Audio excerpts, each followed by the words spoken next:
This podcast is brought to you by JList.com. JList.com is your source for all sorts of anime shopping, but they also are a great place for you to buy your Demon Slayer merchandise. They have a whole variety of Nendoroids and figures of Tanjiro and Nezuka Kamado, the main characters from the series. They also have cute keychains and pins of Demon Slayer. And of course, now that it's been out for a while, they have limited edition Blu-ray releases as well in a 3-volume set. So you can head over to JList.com and make your Demon Slayer fandom known with some great merchandise. And now, it's time to start the podcast. 来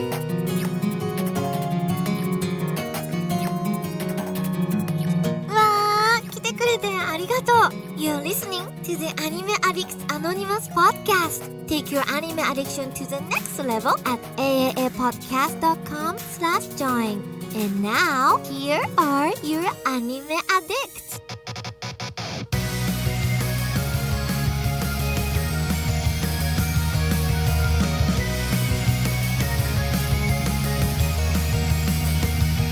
Hello, friends.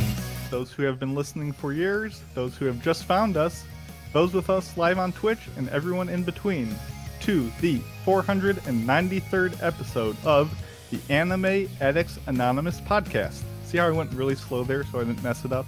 I'm such a good host. You're the best. Anyway, I guarantee you all that we will be making your addiction to anime so much worse today. We've got so much to share with you all in this jam-packed episode. Just like you should share this episode and this podcast with your friends. Hell yeah. But most importantly, I have my own friends to share with you. My splendid co-hosts. With me today, we have the resplendent Enzo. Oh, that's a nice. I don't think I've ever had that accent before. Happy to be here. Sorry I've been absent so much. Love you guys. Oh, we love you. Glad you're back. Our glorious leader has returned. Yes. The splendiferous Mitsugi. I am back. I am back from sweaty Florida. And I am all jacked up on Monster Energy. This podcast not sponsored by Monster Energy, but it probably should be. I have jet fuel coursing through my veins, and my head might explode. I love you. That's the kind of energy we need. And the Magnolious Mandy. Whoa. Magnolious. First, I have to Google Magnolious. She's like, is this an insult or not? Yeah, at first, right. before I set the mood for the podcast, I have to figure out. I got magnolia. I'm a tree. I'm a shrubbery. Is that like magnanimous?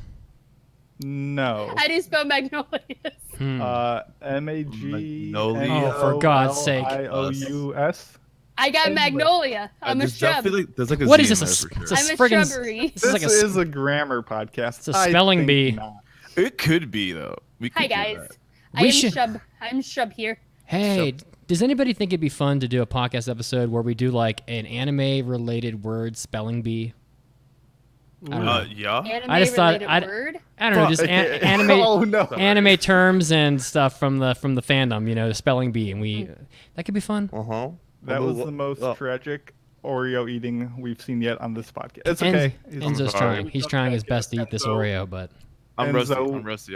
Exactly. Give him a break. Anyway, let's get this quick housekeeping out of the way. You can find us when you're not listening at the www.aaapodcast.com. There, you can join our splendid army of listeners, where you can get exclusive access to our special hentai episodes, where we review stuff and talk about naughty things, and it's always an interesting time. And date birds. And date birds when... Yeah. Oko-san! We did it! Oko-san is great. We also have the Hobby Addicts, where we record stuff about our other hobbies, like today, where Mitsugi talked about Chocobo Dungeon, Mandy talked about The Missing, a grisly game, which is great for the Halloween season.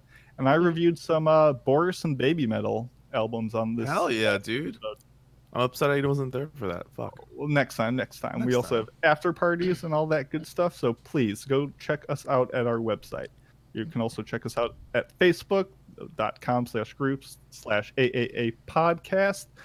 Join us on Discord and Twitch and all that good stuff. You know how to do it. Just go to the main website. We've got links for everything there. You know how to do on the Discord, we also have our Family Feud update part 2 going on. So go there to give us your suggestions.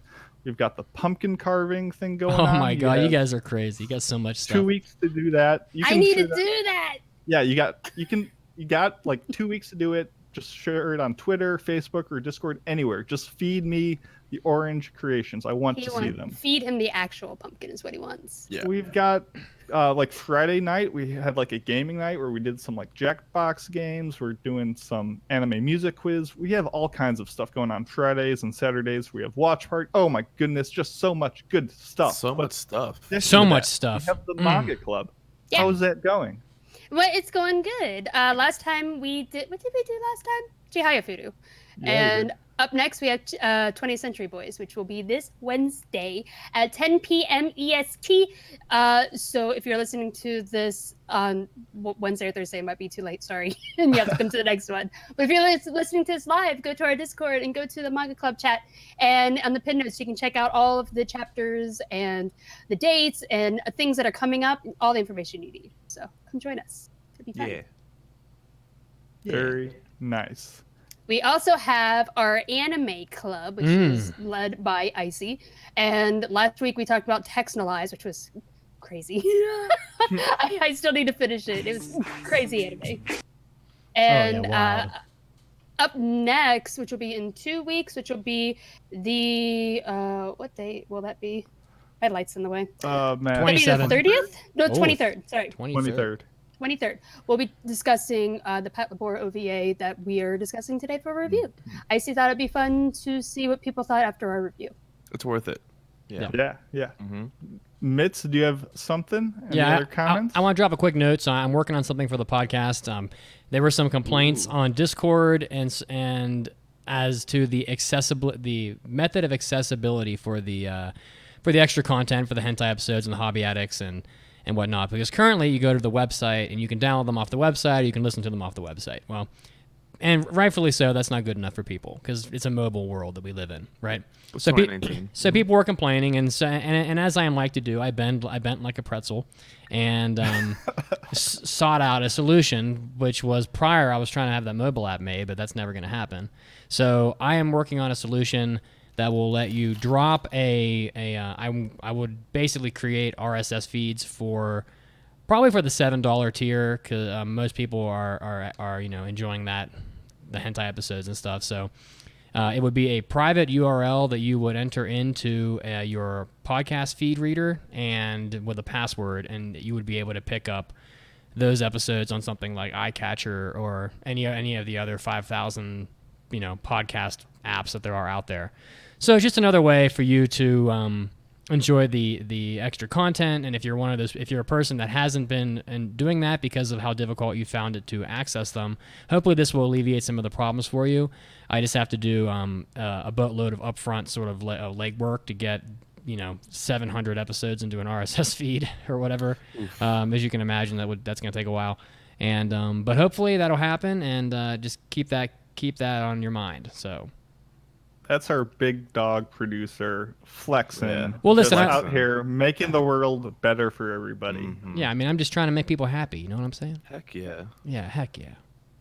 Well, Anyway. as Mandy alluded to, on this episode, we will be reviewing the Patlabor OVA, the 7-episode 1988 edition, and our thoughts on it. But we also have our topic, which will be kind of a continuation off last week's of just we're talking about our passions, our anime, what we've been up to the last week. Mason and I didn't even get through half of our list last time. No, we've got so much to share. But first, let's get to the big news of the week, I think. おー、大ニュースです。It's time for big news of the week. Okay. So, unfortunately, the big news this week isn't the happiest. There's a bunch of catastrophic weather that hit Japan this weekend, between a 5.7 magnitude earthquake that hit Chiba, which is an area just east of Tokyo. That's huge. not too far. No, followed with the Tokyo region itself getting high winds and heavy rain. Proceeded then, that later that same day essentially was Typhoon Hagibis, the largest they've seen in decades, which hit northeast Japan Sunday morning, I believe. It had over 100-mile-per-hour winds, and over 4 million people were ordered to evacuate. So, obviously not the first time Japan has suffered such inclement weather, but be on the lookout for any well-wishings and stuff going on. I didn't know it was 4 million. That's a lot. Yeah, it's a Damn. lot. Yeah, I can't speak to how many people actually did evacuate. I mean, Mitsuki can point to all the times people have been ordered to evacuate in Florida compared to how many people actually do it. But it's, they were definitely concerned with it. Well, see, that's the difference between the United States and Japan. So in the United States, I've been through this. Thankfully, I won't have to do it, hopefully, ever again. But having lived in Florida for 14 years, probably had been through seven hurricanes, I would guess. And, the state and the mayor and the governor, he's like, oh, you got to evacuate, mandatory evacuation. Well, all that means in Florida is that if you get in some shit, the police and the fire department are not going to help you. You're on your own. So if you die in like a parking lot drowning or something, that's because you didn't evacuate. So people don't really. Some people do, but some people don't. They just they choose to go to Home Depot and like fight each other with like wooden boards, and we get people tackling each other in the parking lot for plywood and stuff.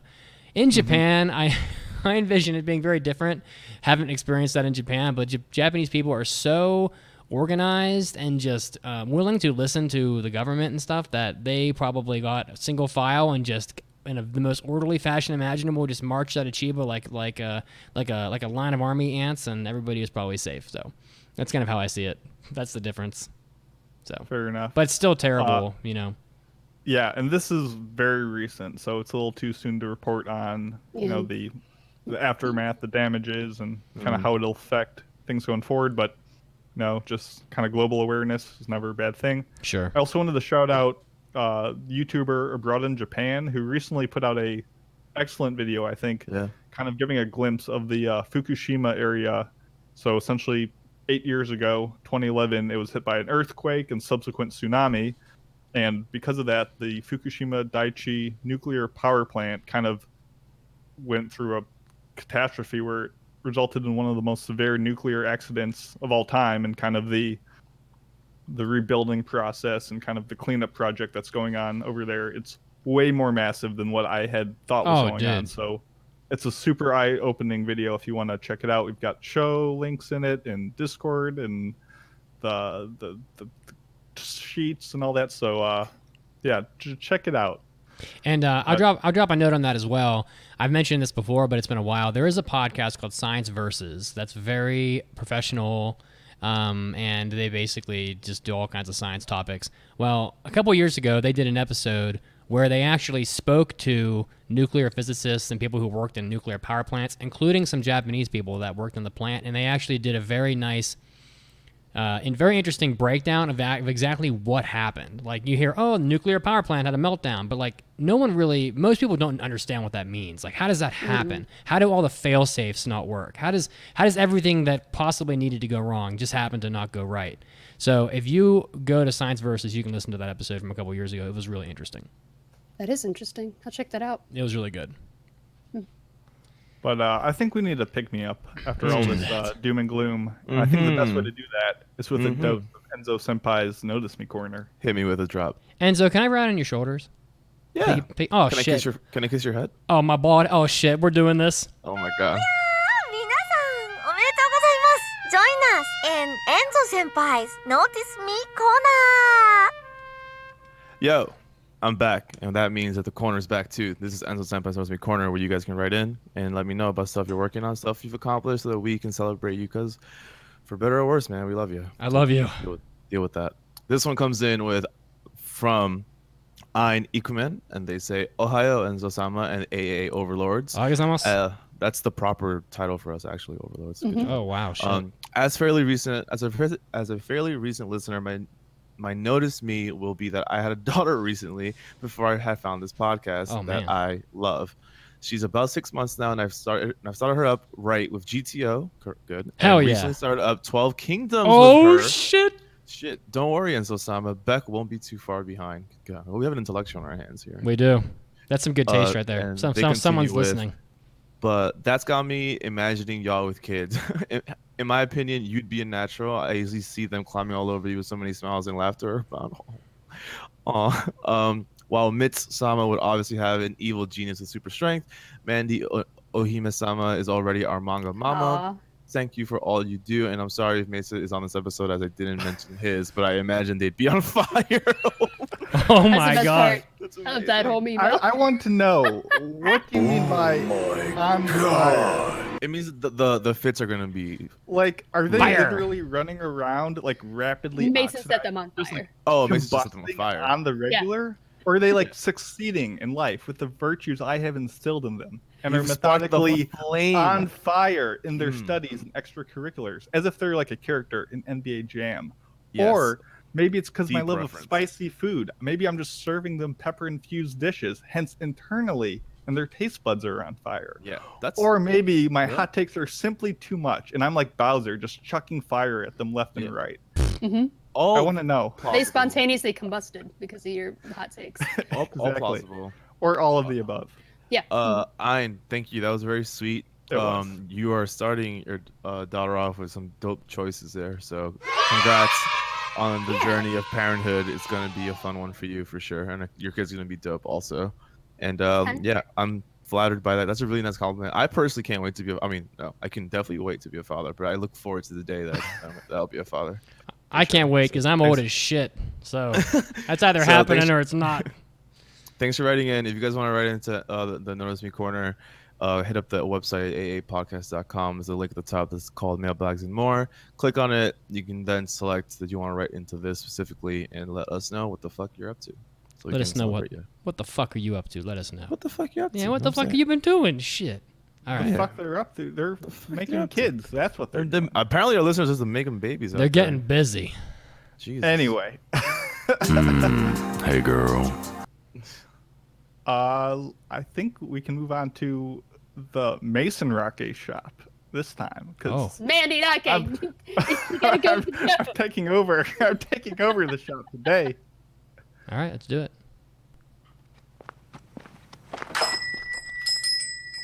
いらっしゃいませ Welcome to the Mandy Lake Shop ごゆっくりご覧くださいね So I am choosing to do this one today because I have a very interesting graphic novel that I wanted to share. This is, ooh, look at that, fancy. Ooh. This is a collaborative graphic novel, which is a collection of short stories. Whoa.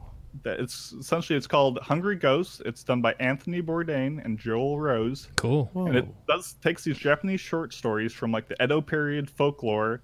It's got yokai and evil spirits, and it's done by Anthony Bourdain, who is a world famous chef and travel documentarian.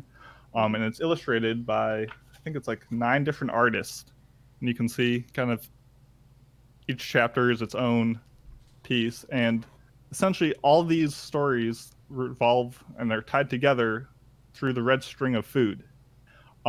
Essentially the plot of it is this Russian oligarch, this very rich guy, gathers a circle of international chefs to play the samurai game of 100 candles, Haku Monogatari Kai Dankai. Essentially where each chef tells a story about like ghosts and stuff, and essentially what happens is you tell a scary story and then you blow out one of the 100 candles, and then you look in the mirror to see if you've been possessed by a ghost, and then it continues. And the conceit is as you tell more stories, the room gets darker, more menacing, and the stories also turn more frightening. And essentially it's a weird mix of Japanese culture, food, ghost stories. It's just a super cool thing that I picked up on a whim one time when I was walking in Denver when I was visiting Mitsugi. Oh yeah. And I love finding books just on the street. I don't like buying stuff online. I like having a story to point to how I found all my media. And this is certainly an interesting one. And I actually told Mandy, I'm like, oh, I found this graphic novel. It'll be perfect for Halloween. I got to talk about it. And she's like, I think I know what this might be. And just without any more glimpses or hints, like she was able to guess like what it was. No, the funny thing was is you said, "Oh, I have something I want to do for a Mandy Dake segment for Halloween," and I said, Yeah. "Is it a graphic novel?" I was like, you were like, yeah. And you're like, oh, I think I know this one. So I was like, I already know what it is. Yeah, so this I'm psychic. it is. This is right up my alley because it's a fusion of all these great things at once. The writing is a little bit bare bones for what it is, but the draw of it is just the mood that it instills and the art. And you got like the super spooky Kappa guy. Dude, that's a dope costume. That is an intense kappa. Like that ball spot is so intimidating. It is. It's frightening, and there's nothing like. Mitch can do that one. That should be your cosplay. Yeah, easy. But it's cool because, I think almost anyone could get into it with like little to no knowledge of what's going on because it's just very basic stories. It's got food related things, but it also has a lot of Japanese influences. And in the back of the book, they have a section that kind of breaks down like these famous characters from, the works you see in the book and just folklore in general. So it's kind of a cool mashup of a bunch of different aesthetics, and it makes a great display piece. If you're a fan of Bourdain's works and style of humor, there's a lot of that. I mean, it's got Japanese mythology, and it's just an interesting little, like, coffee table-esque book. I mean, it's a very short read. It probably takes 2 hours to get through. It's about 100 pages, and it's very interesting piece with a lot of different flavors, and it's got recipes in the back. I have not tried them yet, but it's a pretty quick little pickup that I think is worth time if that sounds appealing. That's on my list. Yeah, that's a dope book. I had no idea Bourdain was involved with something like that ever, and I love me some Bourdain. So yeah, so this was actually, I believe, the last work he did before his passing. That's so crazy. Kind of like a neat little tribute to him, both in the back of the book. The guy, Joel Rose, who helped put it together with him, kind of puts a little dedication to it. And it's a little touching. So definitely check it out if that sounds up your alley. Yeah, it's in my alley already, my dude. Excellent. Well, that's all I had for that. So now, I guess let's get back to the anime with hot new anime releases. It's time for hot new anime releases. There's a shitload of them. First hot new release is one that I've actually talked about previously, very briefly though, because we didn't have any information on it, and I did a manga minute on this one. And it is Dorohedoro. It is coming out January of 2020. It's going to be a wild ride. They now have a trailer out finally, but it's being adapted by Studio Mappa. Director is Yuichiro Hayashi, who worked on Kakegurui and Garo. What is the English title of that one? Garo, is that the Vanishing Line? Vanishing Line. Okay, thank you. The series composition is by Hiroshi Seko, who worked on Mob Psycho 100 and Vinland Saga. Character design is by Tomohiro Kishi, who did 91 Days, and Tonari no Kaibutsu-kun. Is there an English title for that? My Little Monster. My Little Monster, okay. And sound director is by Akiko Fujita, who worked on Kokoku, which would be good, because I like the music in Kokoku. Everything else is questionable. Big agree. The music is by No Name, who did the music in Fairy Gone and Grimgar. And just to give a brief description of the show, or synopsis, I mean, I've done this one previously. I did a whole manga minute on it, but it's a very crazy, wild ride. But it's called Hole, a dark, decrepit, and disorderly district where the strong prey on the weak and death is an ordinary occurrence. It is all but befitting of the name given to it. A realm separated from the law and ethics, it is a testing ground to the magic users who dominate it. As a race occupying the highest rungs of their society, magic users think of the denizens of Hole as no more than insects. Murdered, mutilated, and made experiments without a second thought, the powerless Hole dwellers litter the halls of Hole's hospital on a daily basis, possessing free access to and from the cesspool, and with little challenge to their authority, the magic users appear indomitable to most, aside from a few. Kaiman, who is more reptile than man, is one such individual. He hunts them on a heedless. Yeah, you got it. It's funny if you know what it's about. Heedless quest for answers with only a trusted pair of bayonets and his immunity to magic. Cursed by his appearance and tormented by nightmares, magic users are his only clue to restoring his life to normal. with his biggest obstacle being his stomach. His female companion, Nikaido, who runs the restaurant Hungry Bug, is his greatest ally. This Hungry Bug.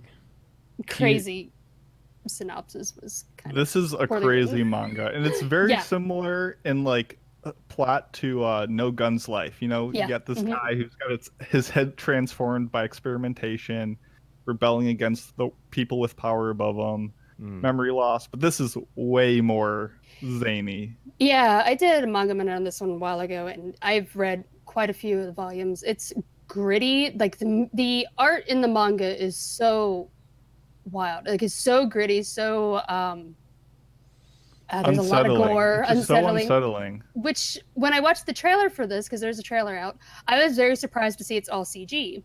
And Kaiman, I don't know, Kaiman's a little bit brighter than I would have expected. Like he's a pretty bright green in that. Yeah, we'll see how it goes. Yeah, I always expected I've got hopes. Grittier than what I saw, but I'm excited because it's crazy. And this comes out in January of next year, so we'll be getting it soon. Sometime in 2020. I don't think we've gotten the date yet, but we did get a PV. Is the new anime Appare Ranman, which is done by PA Works with music by Evan Call, who did Violet Evergarden. I could read the plot synopsis, but essentially it's just Japanese, those wacky races. It looks to be like a cross-country, like across the U.S., just a wild race with a bunch of weird combatants, weird vehicles, and weird people for like some grand prize. Essentially, this is JoJo Part 7 animated. So it's because that's essentially what Part 7 is about. But they're just beating them to the punch. So they announced the PV, and it looks phenomenal. It looks like a ton of fun. This is going to be like a Mad Max Fury Road with just like ridiculous colors. And it should be just nothing but spectacle, and it should be a fun time, and I'm looking forward to it. That sounds like a fun time, dude. It does. Yeah. I'm excited. Yeah. I like this art. Yeah, all of it. It sounds like a good package right now, you know? And it's in America, which is always interesting. Yes. It's classic LA to New York race, so. Totally. Cannonball Run, baby. Let's do it. Mitz, what you got for us? There's a new anime. Well, it's not really new. It's a sequel. But this anime was very popular back when it came out in 2014. So coming back after a while, and that is the Irregular at Magic High School. Oh, I remember this one. Yeah. So we did impressions on this. This was way back when I was living in Japan, and you know it's coming back. The Mahou ka Koko no Retose Visitor arc is coming out, debuting in 2020.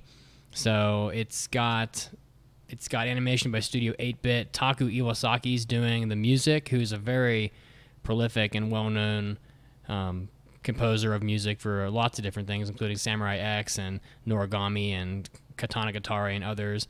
Pretty much all of the cast members from the anime are going to have their old roles, so you're not going to be shaken up by any different voices in the anime.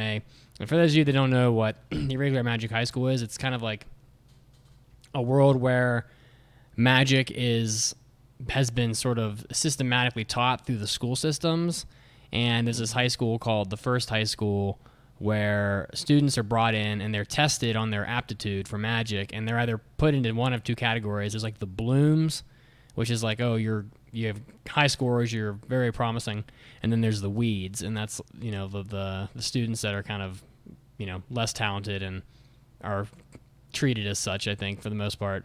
And it was just a really popular show when it came out, so I added this to our document. You know, it's like well over 500,000 people have watched it according to Mal, which is like, you know, up there with just about anything.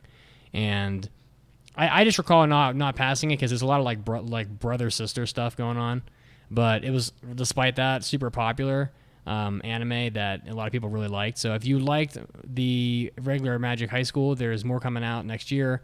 So stay tuned for that. I know that a lot of people are probably looking forward to this just based off its popularity. So, and what the hell, making people wait 5 years? That's like some Attack on Titan shit. Like, I don't know. I know, right?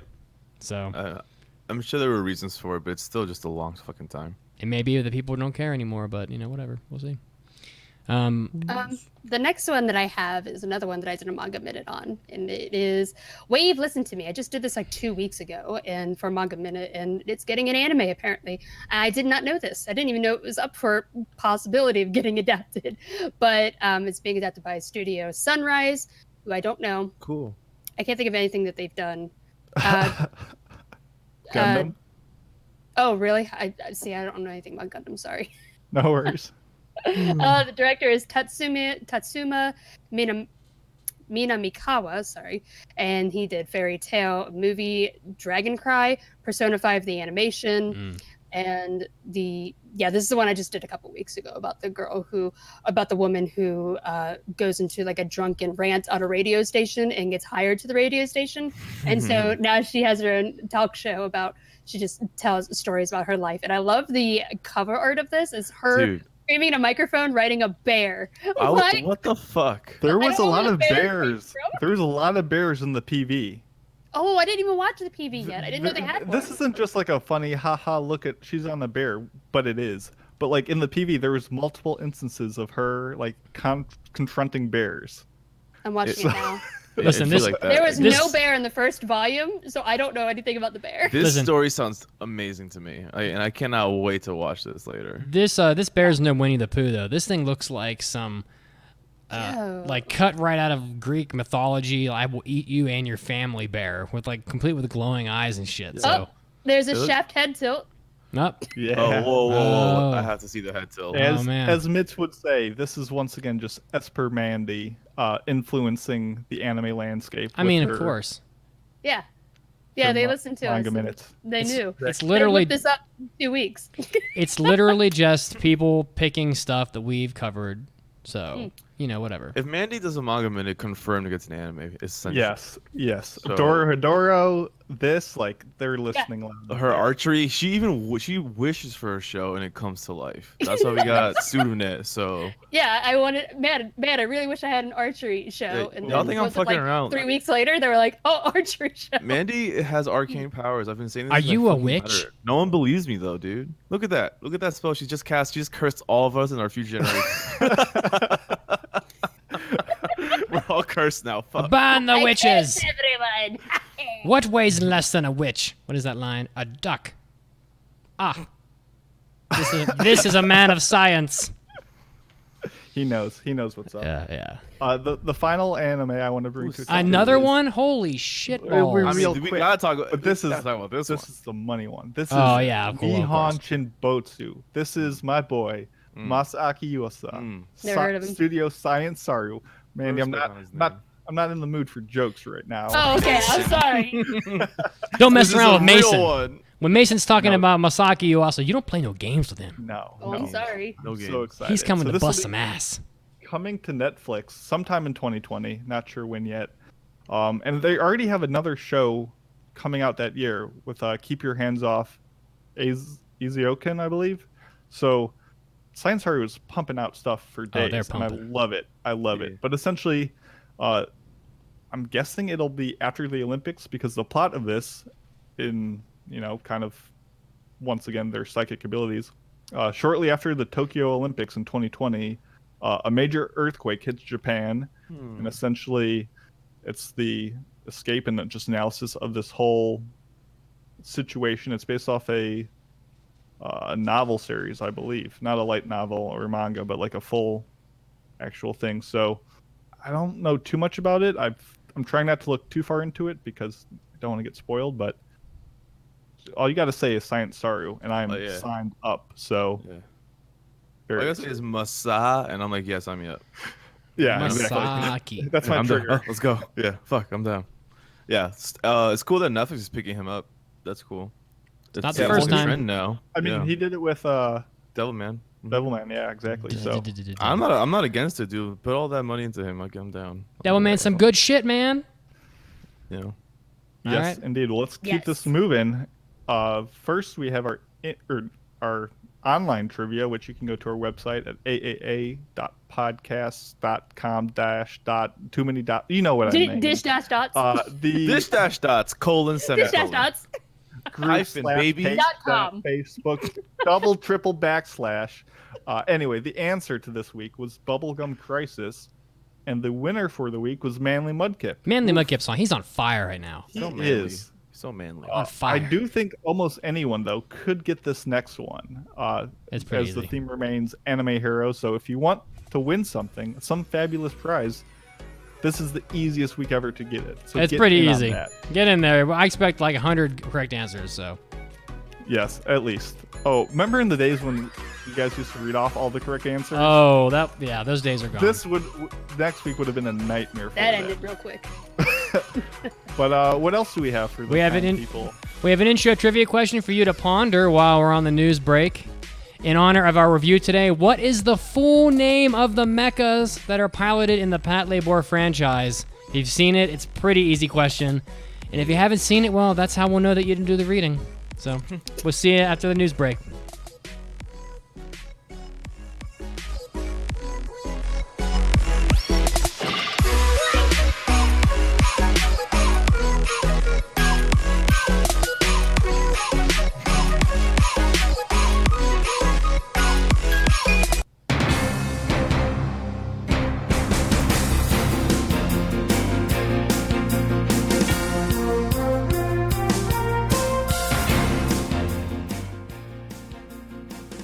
And we're back one more time, you anime addicts. It's time for more anime news break. And it looks like some novelty items here are being released. Your iPhone can now be converted into a Pokédex. Bandai is releasing premium content, an iPhone cover that is designed to look like a first-gen Pokédex. It looks like you're going to be able to buy the item for about $37. And it's going to be shipping in March 2020. I don't really know if it does anything actually mechanical or digital other than just looking like a cool piece of plastic that folds up to look like a Pokédex, but it might be worth having for those of you diehard Pokemon fans out there. It is compatible with the iPhone X, but it is not compatible with the XR, XS, or XS Max or 11, but it works on the 6, 7, and 8. Too many volumes or versions of the iPhone. Next up, more novelty items. A realistic Attack on Titan ring has been released. It looks like they're going to be selling only 20 of these from designer Shoya Taniguchi. The price tag, $2,300, which includes elaborate designs of the Colossal Titan's head on the outside, and the inside reveals his true identity from the story. It's made of sterling silver and it's painted. If you're a huge fan of Attack on Titan and have a whole bunch of money to throw around, well, it's a pretty interesting little thing to look up. You can at least see a pretty elaborate design of the Colossal Titan's face on the front of a ring. And next up, it looks like Major Second is getting a new anime series, which has been confirmed. This, of course, is the follow-up to the very popular Shonen Sports manga, Major. And it looks like this is going to be following up the anime adaptation, the first season of Major 2, which came out in April of 2018, when Shigeno Daigo, an elementary school student whose father, Goro, professional baseball player, is inspired by his father, who was once a major league player. Daigo starts playing baseball with the Mifune Dolphins, a youth league team whom his father also played with. If you're a fan of Major, you would probably recognize that. And pretty fun story. I watched the first season of Major 2, recommended for sports fans. This is going to be coming out in April 2020. And wrapping us up this time, it looks like we've had some details around the PlayStation 5. It's going to be launching around the holiday season of 2020. And it's going to be containing some new technology in the controller. They're going to be replacing the rumble technology in the controller with haptic feedback. So a far more advanced form of sort of feedback technology that you're going to have in your controller. And additionally, the adaptive triggers are going to be incorporated into the L2 and R2 buttons, which allow developers to adjust resistance in the triggers. So this is going to be pretty cool. There have been discussions on Wired Magazine talking about the updated solid-state drive that the PlayStation 5 is going to have, and the physical games will be using 100 gigabyte optical discs that can be inserted into an optical drive that also functions as a 4K Blu-ray disc player. So if you're a fan of having your physical media, it looks like there's still going to be a drive in there. So if you are a big fan of Sony, check out more details online. And PS5 coming out holiday season 2020. This was Mitsugi, and this was your anime news break. Now, let's get back to the podcast.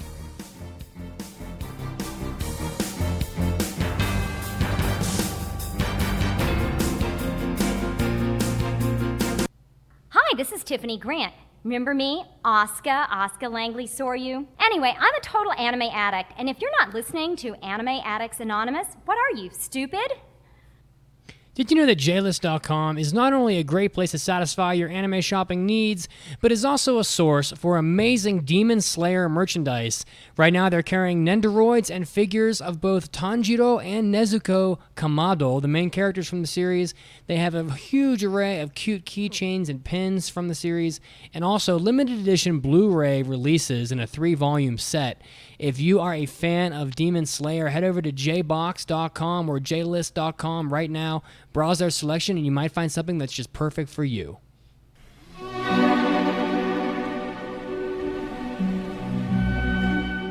Now presenting Burning Questions with the Anime Addicts Anonymous Podcast. Would you rather Yeah, I like these. I like these. have taste buds in your butthole What the fuck? or poop out of your mouth but not taste it? Taste buds in my butthole. So you would rather taste your poop as you're shitting it. Oh, well, you didn't explain what was That's gonna... why the taste buds are in your butthole, is so you would. okay. God. Taste buds in my butthole. Oh, God. What was the other one? Or poop out of your mouth but not have to taste it. I have to go with that one. No. I mean, that's disgusting. Taste buds in my butthole. No, that's you want to taste your own poop? Now, let me ask you a question. Yes. You have taste buds in your mouth. Yes. If you hold your nose and eat food, you can't taste it. If I hold my nose, do I still fully taste it out of my butt? It's a valid question. It's a very important detail in the answer. No, you have to squeeze your penis. Oh, God. Because that is the nose of your butt. And now, back to the podcast.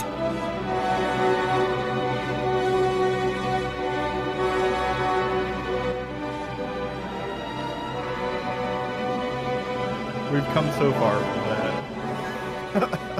I think that's gold. This is the nose of your butt. Enzo, my friend.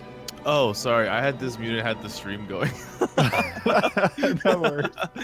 All right. Well, before the break, we asked you guys to contemplate a question that our lovely Mason asked you guys in honor of our review today. What is the full name of the mechs piloted by the Patlabor franchise? I think Mitz actually said it. I'm out of it today. But the answer is laborers or patrol laborers in the case of the police unit. And they're really cool robots. In the show's name. It's in the show's name, my dudes. Man, the hell with this music. Need some Geist. Get some Geist up in here. Oh. Oh, shit. I'm going to open up another... I'm so riveted for this upcoming Mandy's Manga Minute that I am literally going to crack another Monster Energy right here. He is You're the insane mainline. for that, let's dude. do You're this gonna shit. grow hair from how much energy you're getting. Oh, here we go. I think he's just gearing up for this review Listen, we have later. listen. He needs all his energy. I want for you to this. know that this is real, okay? Ooh. That's gave an me the tingles. ASMR that I- people have been. Got coffee, because screw the heartburn. Another 150 I don't even milligrams. care. Fight You in- fire with fire. You inject that straight. Exactly. I got Tums. Who cares? How do you fight fire? You pour more fire on it. Yeah. That's right. Oh, if you ask Fire, if you watch Fire Force, that's kind of what they do. Oh shit! Well, see, there we I mean, go. Listen, if Fire Force did it, and it's obviously true, Yeah, Yeah. true. right? That's how the It's world science. works. It's Let's go with that. Can I get my manga minute job? Yeah. Let's do that. what a well-produced podcast. And now, let's take a minute for the Manga Minute with Mandy. This is Mandy's Manga Minute, where I take a minute to tell you about a manga and help you find something new to read. And this one is called Happiness. Happy. And this Joe. one, nothing interesting is happening in Makoto Ozaki's first year of high school. His life is a series of quiet humiliations, low-grade bullies, unreliable friends, and the constant frustration of his adolescent lust. But one night, a pale, thin girl knocks him to the ground in an alley and offers him a choice. Now, everything is different. Daylight is searingly bright, food tastes awful, and worse than anything is the terrible consuming thirst. The tiny shames of his old life have been replaced by two towering horrors. The truth of what was like his awful craving and high school itself. I chose this one also for Spooky Month. Everything in October is going to be a spooky manga. Happiness is a vampire drama manga written and illustrated by Shuzo. That's a hard name to say. Oshimi, and it is a finished series available in English both digitally and printed, with 10 volumes total. It started publishing back in 2015 and recently finished just this year. I've only read the first volume of this, and my impression is it's awkward. Oh shit! Which is, it seems to be a trend of Oshimi works, because he also did Flowers of Evil, which, if you've seen that, that is a very awkward. It's like watching a train wreck. Interesting. Yeah, I might be talking about that later. I saw that coming up. It was funny when I chose this. I didn't know that you had watched it. And I was like, oh shit, this is gonna be interesting. But one thing this manga has in common with Flowers of Evil is the way Oshimi's ability just to draw very embarrassing moments of people's lives that you don't typically see in media. The first volume of this manga did not feel like it was anything unique, or it reminded me so much of Tokyo Ghoul, actually. Ozaki being attacked in the middle of the night, waking up to find that he is now a monster and unable to eat human food, smelling the blood of like his classmates and just struggling with his urges. It was like, this is basically just Tokyo Ghoul. But the art, however, is very good. I think Oshimi's a really good artist, and I really like how the scenery warps whenever Ozaki is feeling his bloodlust. If you're interested in a horror manga that is more of a drama than, I would say, spooky, you can give this one a shot, because it is, I do kind of like how it's balancing. I'm a vampire now in high school life, and kind of like mixing between the two. I don't know. I don't know if I'm going to continue it, but if you like vampire stuff, you might want to check this one out. I do want to ask really quick, how is the quality of the physical version that you have? Because it looks like it's a very large book, like the actual print of it, like the size of the pages, not so much the. Oh, you mean like the art itself? It's massive. It doesn't take long to get through it all. Like the panels are huge. Gotcha. Yeah, it looks like a really thick book, but you can blow through this very quickly. Neat. Yeah, I finished it in like maybe 15 minutes, because just look how there's barely any text and they're massive. Okay. But really good art though. I like his art. It's just, he has some very weird stories. Yes, he does. Yeah. Let's keep the spoops coming. Let's get to this waifu war. Oh shit! Oh, this one is quite special. Number 4. That's not the right drop. In the game of waifu, you either win or you are late to anime school. Cake will be thrown. Ice cold tea will be served. Who will be top in the class and who will be flunked in Mason's waifu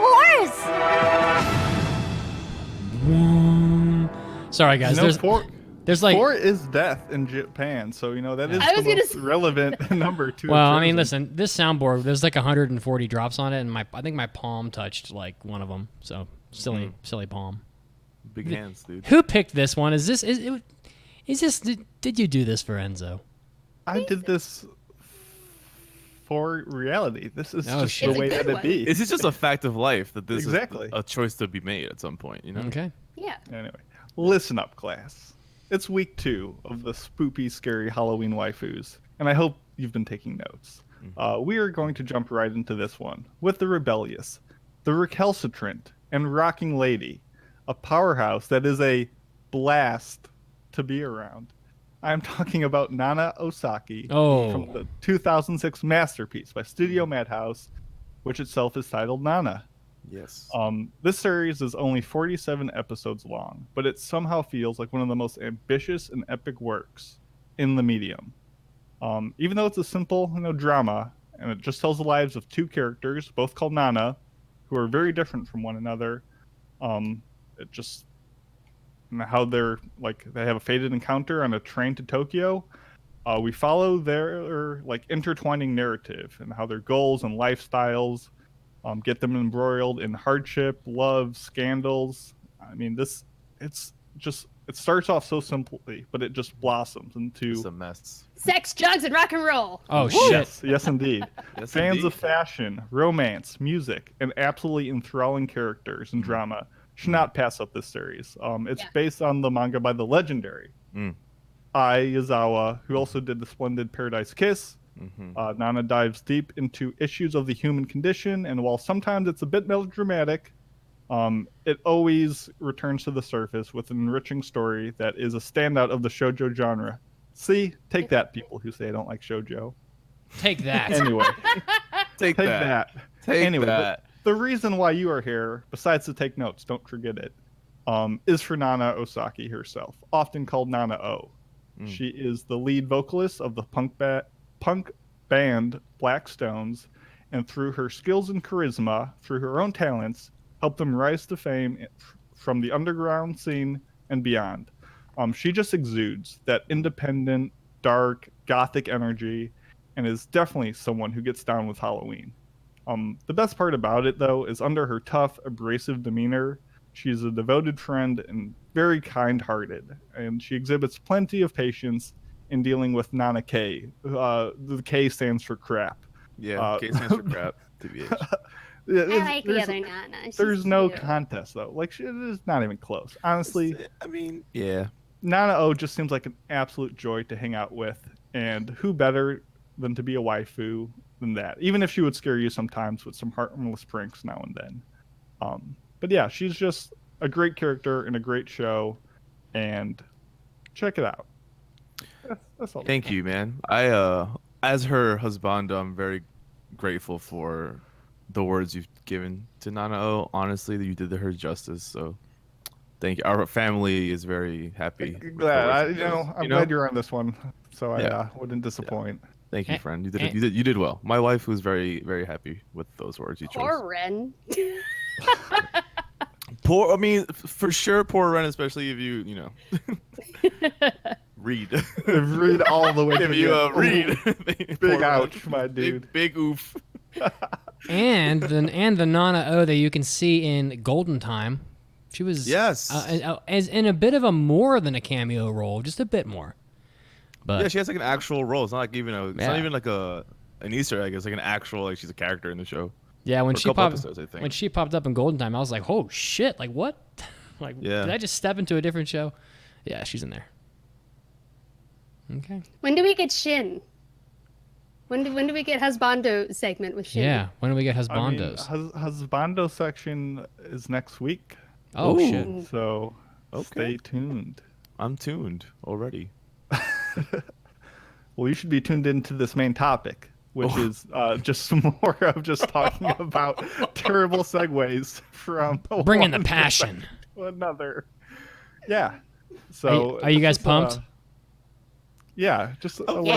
Dude. That segue, I'm ready for life itself. I hope. I got a drop here. I can't remember what it is, but I think it might be good. Oh my god! Fuck! I love anime so much. I get so fucking pumped when I watch anime. There we go. Oh shit! Fuck! Yeah, it God damn it! It's like the Teletubbies of. All right. So we've been immersing ourselves in all kinds of different shows and manga the past week that we wanted to kind of share and get our thoughts about and all that good stuff. So. Because that's all I do. That's all Mandy does, and I think you are the most suited to start off then. If you okay. Well, I know some of these Mason and I overlapped because I know you've watched some of them too. Maybe you guys have watched some too. I don't know what have you guys been watching this season or if anything. But so I was gonna try and phrase this conversation as maybe you guys let me know what anime has been doing in terms of like the shows coming out, because I've been too busy to not start too many of them, but I have been doing a lot of like IRL anime related things lately that I can talk about. But like, let me know what's good so far from what you, because I see you guys have listed out the stuff you've started, and I'm looking forward to see what you guys think for now. So the first one that I watched was the first episode of No Guns Life. Did you watch this one as well, Mason? I did. I don't know how to feel about this one. I'm very intrigued because I really like the crime noir feel to it. Mm-hmm. But I was saying earlier that the comedy I was not expecting. Like it's Full Metal Alchemist, like Brotherhood style comedy, and I was not expecting it at all. I was expecting like a very gritty, dark show. But so maybe that's just why it was really weird to me. But I don't know. Honestly, almost everything I watched like this past week of new shows, I really dug. I liked No Guns Life. It was. Did you? Mhm. I mean, I'll get more into it obviously when we do impressions in a couple weeks, but it was like you're saying. There was that mix of like the dark, gritty stuff and the kind of off the wall, zany comedy, especially because when he goes into like his quote unquote chibi form, he looks like the Elric brother who's in the he series. does. Yeah. But the show is just so over the top and I don't know, kind of goofy, and it's like weird setup that I guess it didn't catch me that off guard. So I don't know. I liked it. I thought it was off to a good start. With his gun head. Yeah. This is the one where the guy has a gun and for a someone head, does right? try to fire his gun off. It was kind of funny. Yeah. Does the first episode for that show? Because that show. Oh, I just hit my mic. Does that show? Because that show to me, just on the surface level, is really just interesting because of just the character art itself. But is there a story established in the first episode, or is it more like an introductory? Like, here's what's going on in this world. Overall, I'd say it starts with the story. Yeah. Oh, cool. Okay. I think it's not just like a one-off thing. Like, immediately is like, oh, I'm already looking for episode 2 to progress from where they got. Cool. So it looks like they're jumping right into it. That's what I wanted from that first episode because just Gunhead is not enough for me to keep going. But does anybody get is everybody familiar with the no piracy dudes in Japan? They're like they have like the cameras on their heads and they dance around. Really? No. what? Oh no. Okay, I gotta post this. I got. Oh no! Might have to do some research. No. All right. Do you want a minute? We can talk about something else. Yeah, I will find this and I'll post it on the Discord and because you're gonna want to comment about this in a second. Totally. Well, Yeah, Mandy, next the one that I actually really enjoyed is Beastars. I want to talk about Beastars. I've heard about Beastars too. I might meet up people were loving it. Yeah, So- the first episode. Yes, they should. So I remember when I first put it down, because I read the manga of this.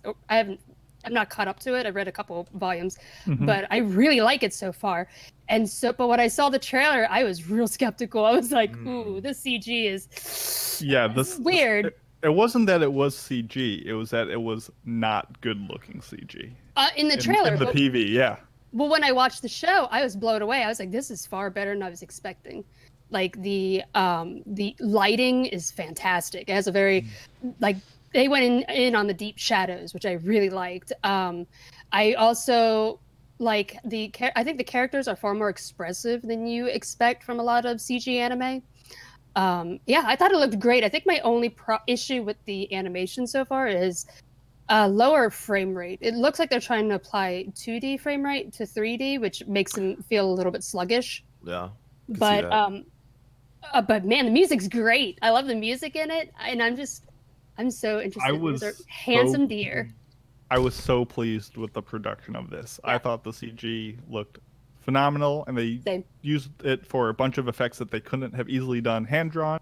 And then even outside of that, they pushed a bunch of different shots and like flashback transitions that just looked good. It just was well produced, and I'm hoping they can keep that up for a whole season. Same. I really like some of the cuts too. Like they would cut the frame in half and like show one character. Like there's a really weird one with the deer and it it cut and it showed Legoshi, but like his head was like it's really weird. I really liked it though. It's definitely check it out. Don't be scared off by CG. Yeah, for sure. I really liked it. I'm really looking forward to that one. I was so happy because the other animal one that I watched, the Africa one, I hated. Yeah. Spoiler for impression.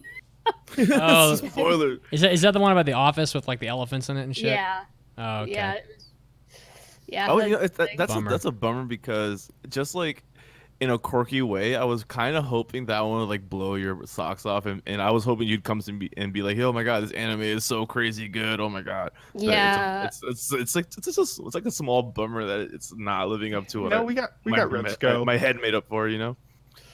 Yeah, I really like anime that are in jobs because I don't know why. I just like watching people work. I guess. Yeah. I love that shit. Like I was expecting it to be sort of like a sort of Honda-kun type thing where it was like a short comedy, weird looking characters working and that kind of thing. It's the comedy's not good. Yeah, I think At least in the first episode. I didn't put words to it, but I think that's what my brain was going with. Also, like a Honda-kun type show in that kind of tone. Honda-kun. Yeah, Honda-kun's he's a husbando too, TBH. Yeah, he is. Bone Daddy. Yeah, Bone Daddy. Hey, there it is. You said it. I also watched the first episode of The Stars Align. Did you guys watch that? That's the tennis one. Oh, and how was that? I really liked it, but I don't know if I'd classify it as sports because it's far more drama than sports. Ooh, that's cool. Yeah. I'll take that as a change up to the sports stuff. After watching the first episode, I was like, this is gonna be a me and Enzo show for sure. I got your back with some sappy boy shit. Let's go. Yeah. So, it's very dramatic, but towards the end, it brought up something that really shocked me, and this is probably going to have a trigger warning in it because it deals with some abuse as well. Like I don't want to get into spoiler territory, but we'll cover it at impression. It was really shocking to me. I was like, I was not expecting that. Episode 1? Yeah, episode 1. Wow. Okay. Yeah, it went to a territory I was not expecting, and I was like, "Ooh, this is going to be a lot. This is going to hit harder than I was expecting." And that Stars Aligned, I'm gonna have to watch that tonight. Then I am too interested to not do that. Because I was gonna watch like 3 or 4 things tonight. Yeah. What you need to watch instead is something that we're not explicitly passing, but it's it's Outburst Dreamer Boys. I watched that. Oh my goodness! My meetup was also like this anime is also kind of sick. They were telling me about this one too. It was Did it live up to my the word that I'm blanking on? Endorsement. That's the endorsement. One. There you go. All right, so I'll add this one to the queue tonight then. Last week, Mason talked about this. I was like, "Oh, that sounds kind of funny," and I watched it. I was like, "I fucking love this anime." Oh, that's the one you were just like losing your shit to. I was losing my shit over. Okay, because you told me that there was an anime that we were losing it to, so it's this one. All right, definitely watching that. Both episodes, I was laughing out loud. Definitely watching that. It's on High Dive, so please check this one out. Shouts out High Dive. There's a part with a sliding door that I laughed my ass off. Both episodes had sliding door moments that I lost it. Dude, that's actually really encouraging because I think this is something we've maybe said in the past, but it's something I've definitely talked to people about in terms of comedy and anime. I feel like we don't really get that many really good comedies. Like that's why Sylvia Sobase was so refreshing because that was like an actually good comedy. And like Prison School, that is an iconic show. So if you Mandy specifically, because I think our humor is very similar, are laughing that much, and I'm stoked to try it. I know it's not my show, but I'm definitely gonna try it out. I can see her Medusa. I'm trying to do a giggle. Prison School, man, is crazy. You also watched another comedy as well. Another one I recommended, Psyche. Oh yeah, I've been watching Psyche K. Yeah, Psyche reminds me of Mason so much. I was watching it, I was like, "Wait, this is what do you mean? How? In what way?" There's a moment where he deals with some kids. I was like, "This looks like Mason." Yeah. I want to see Mason dealing with kids, man. I'll be on fire with myself. Apparently, you're right. Apparently, they'll be on fire. Yeah. That's what you do to kids. It's kind of what I'm known for, I guess. Psyche K is really funny. I was expecting the joke to get really old, but it hasn't so far.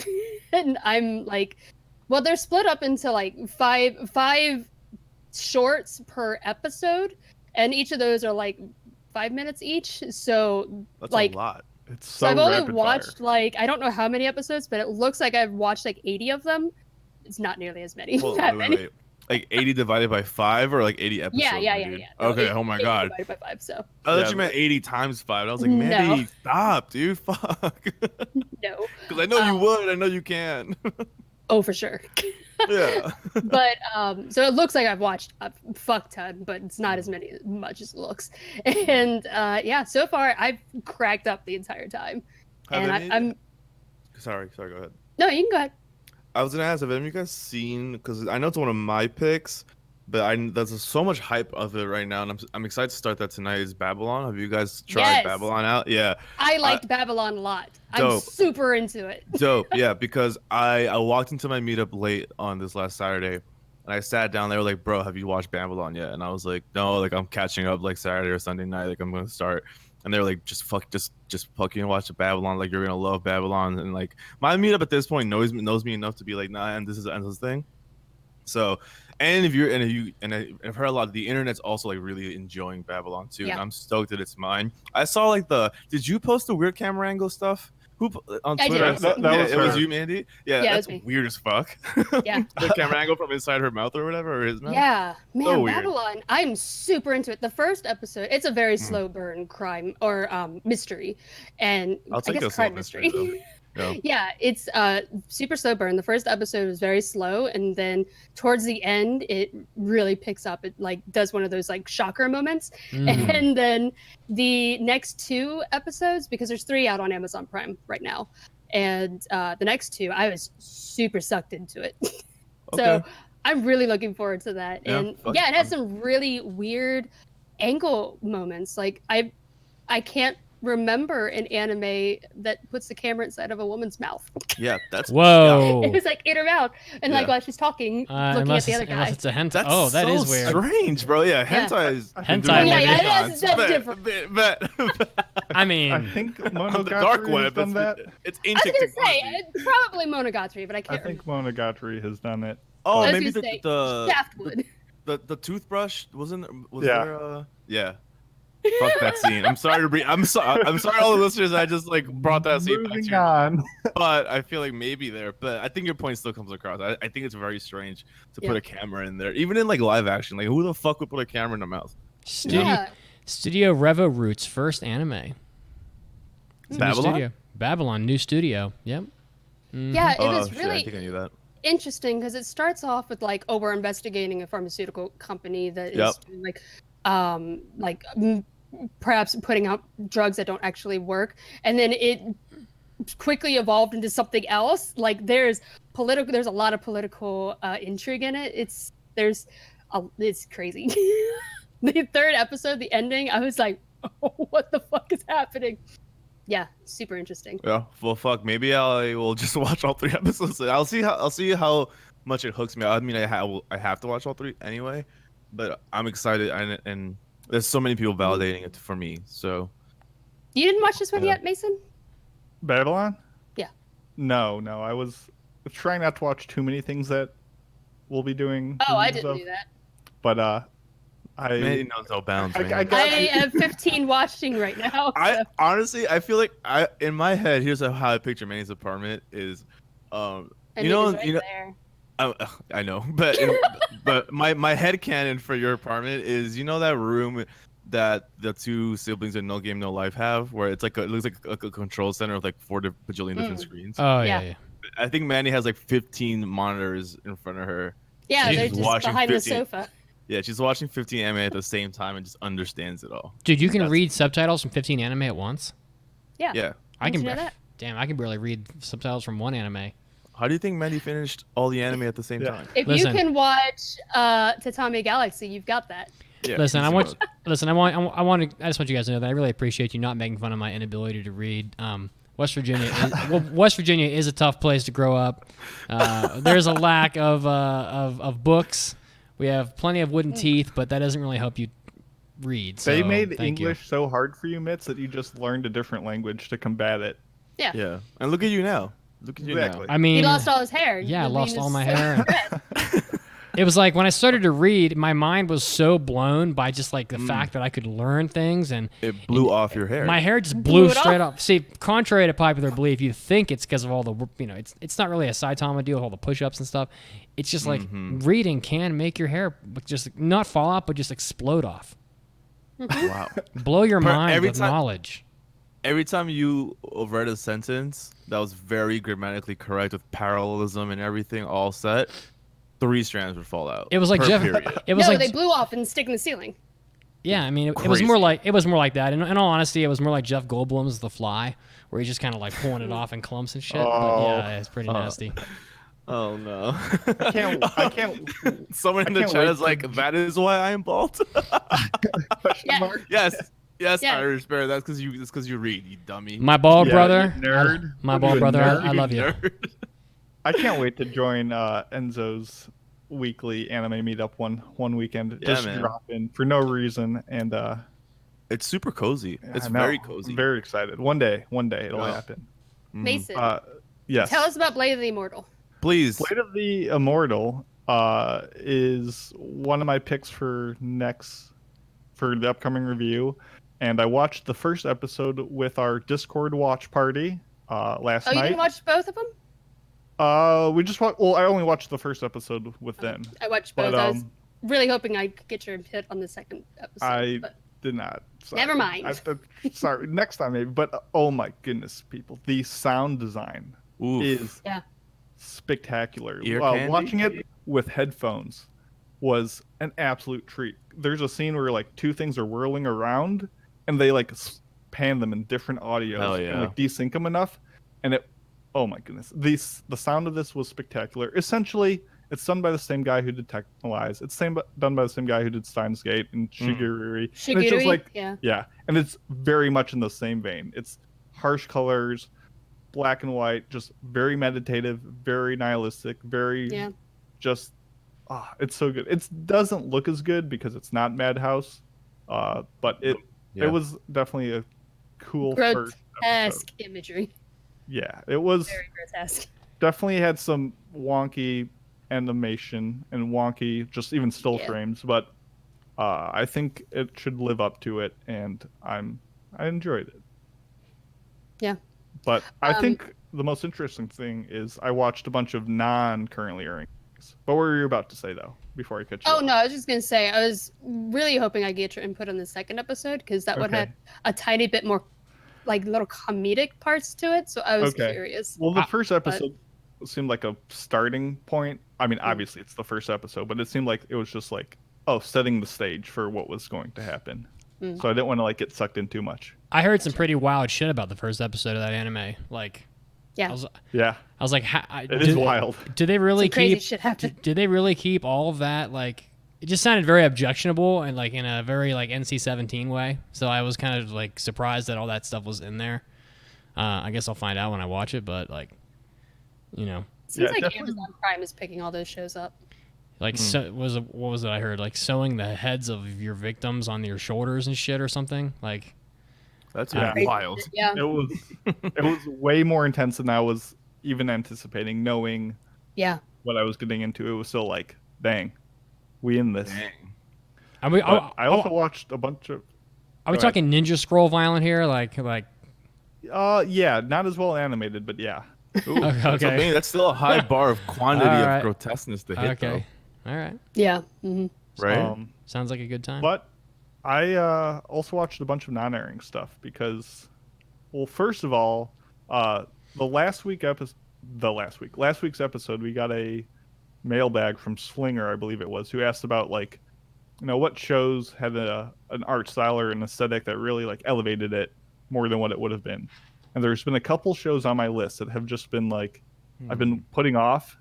And one of them, Mandy mentioned earlier, Flowers of Evil, Aku no Hana. That's the thing. That's entirely rotoscoped.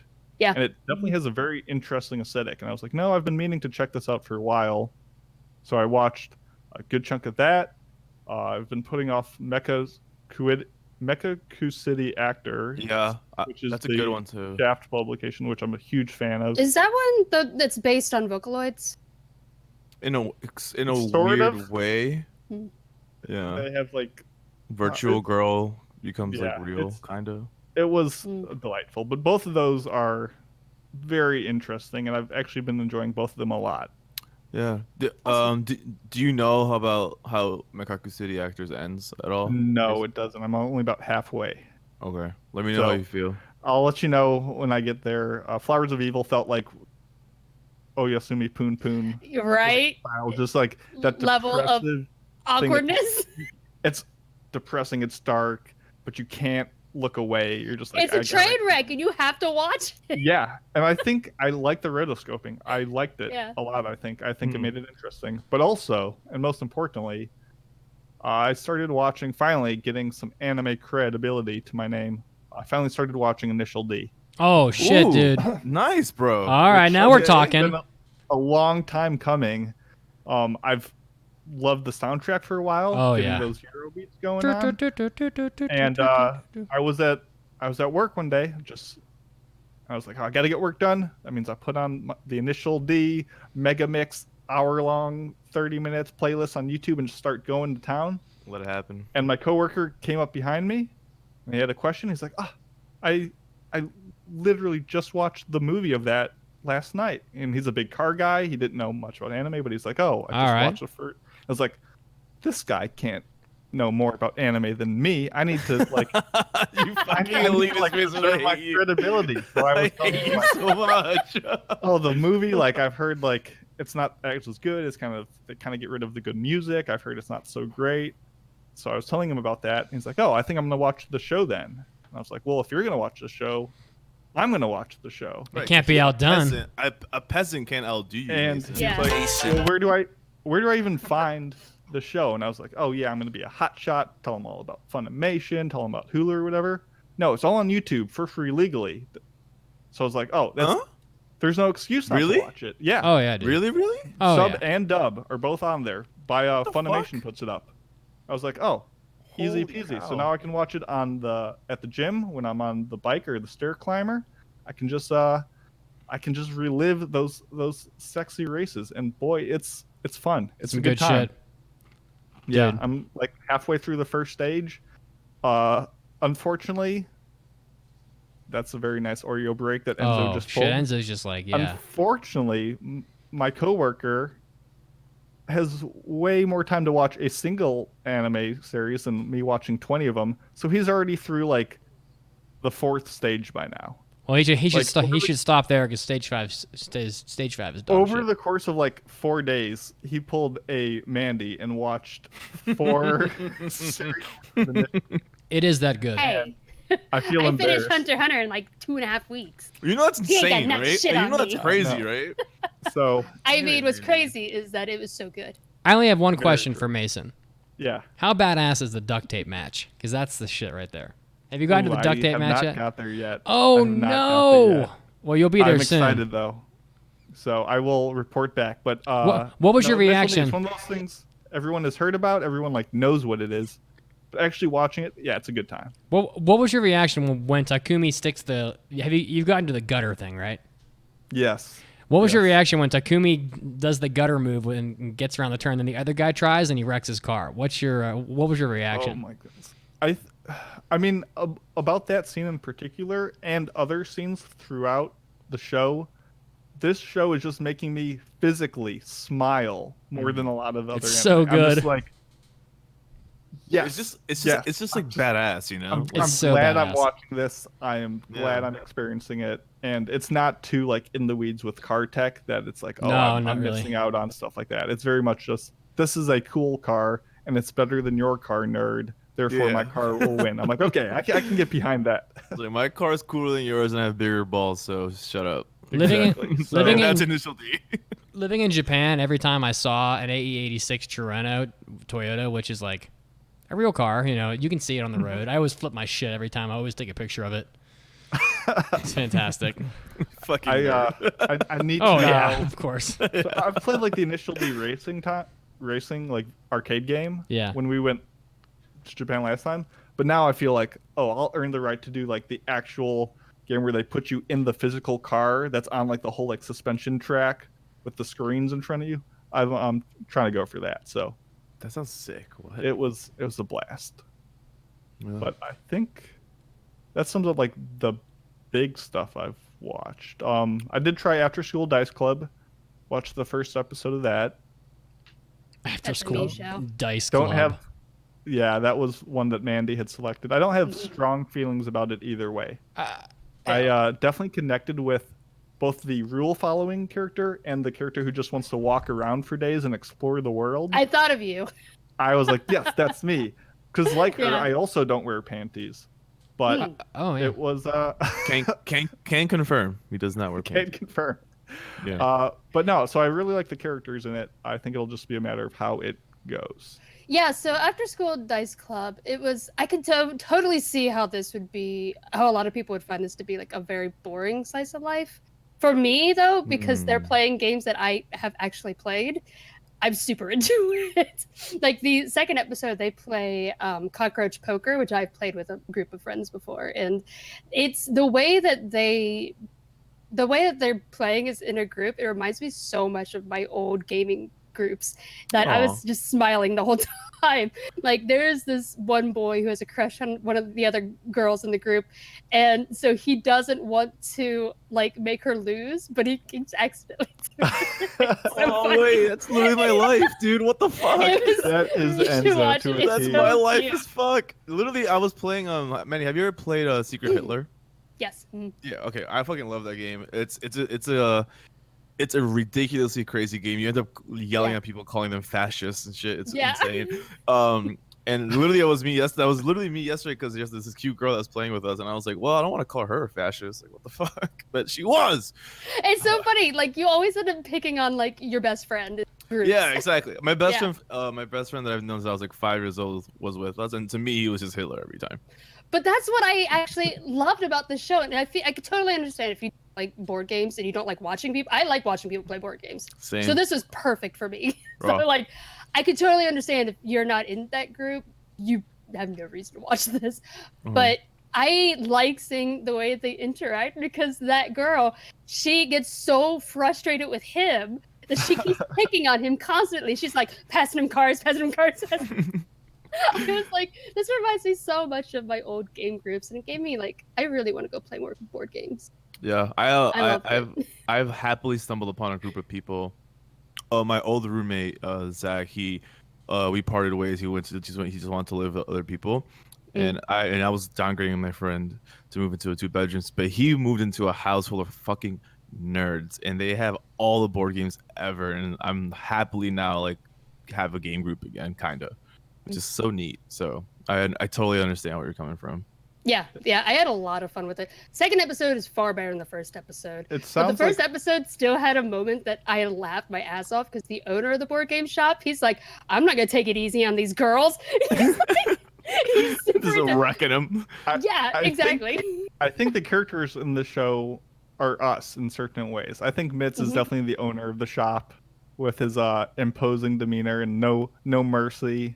Is that owner also, is he bald too or no? I think he was. Well, yeah. Sick. That's me then.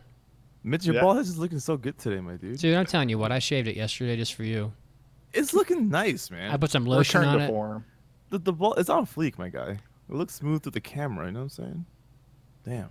Damn. What? I don't have too much else, I think, to get into. Does anyone Did you watch else have? Legend of the Galactic Heroes yet?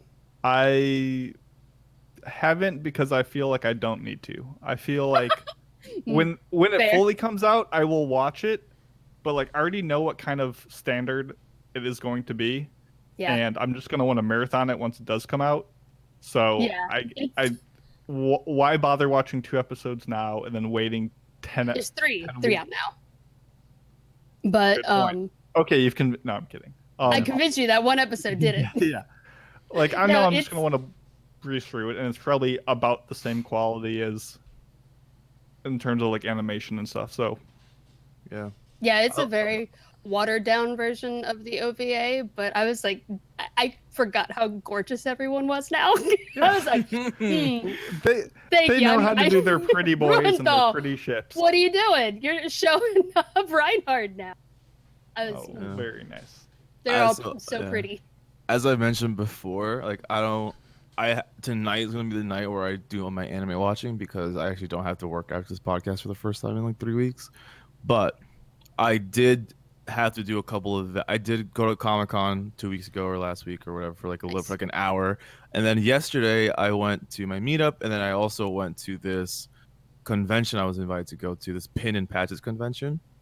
And guys, if y'all didn't already know, anime is taking over the entire world for real. Oh, yeah. This expo, I went with people from the meetup are the ones that like brought me there, and they were like, oh, like dude, and they were like, dude, we go to this like pretty like almost every year that it's been happening so far, and usually it's not anime dominated, but this year, dude, like all people were doing anime pins and like current ones, like Demon Slayer pins, like all the Nezuko pins were sold out, all of them, they were all gone, all of them.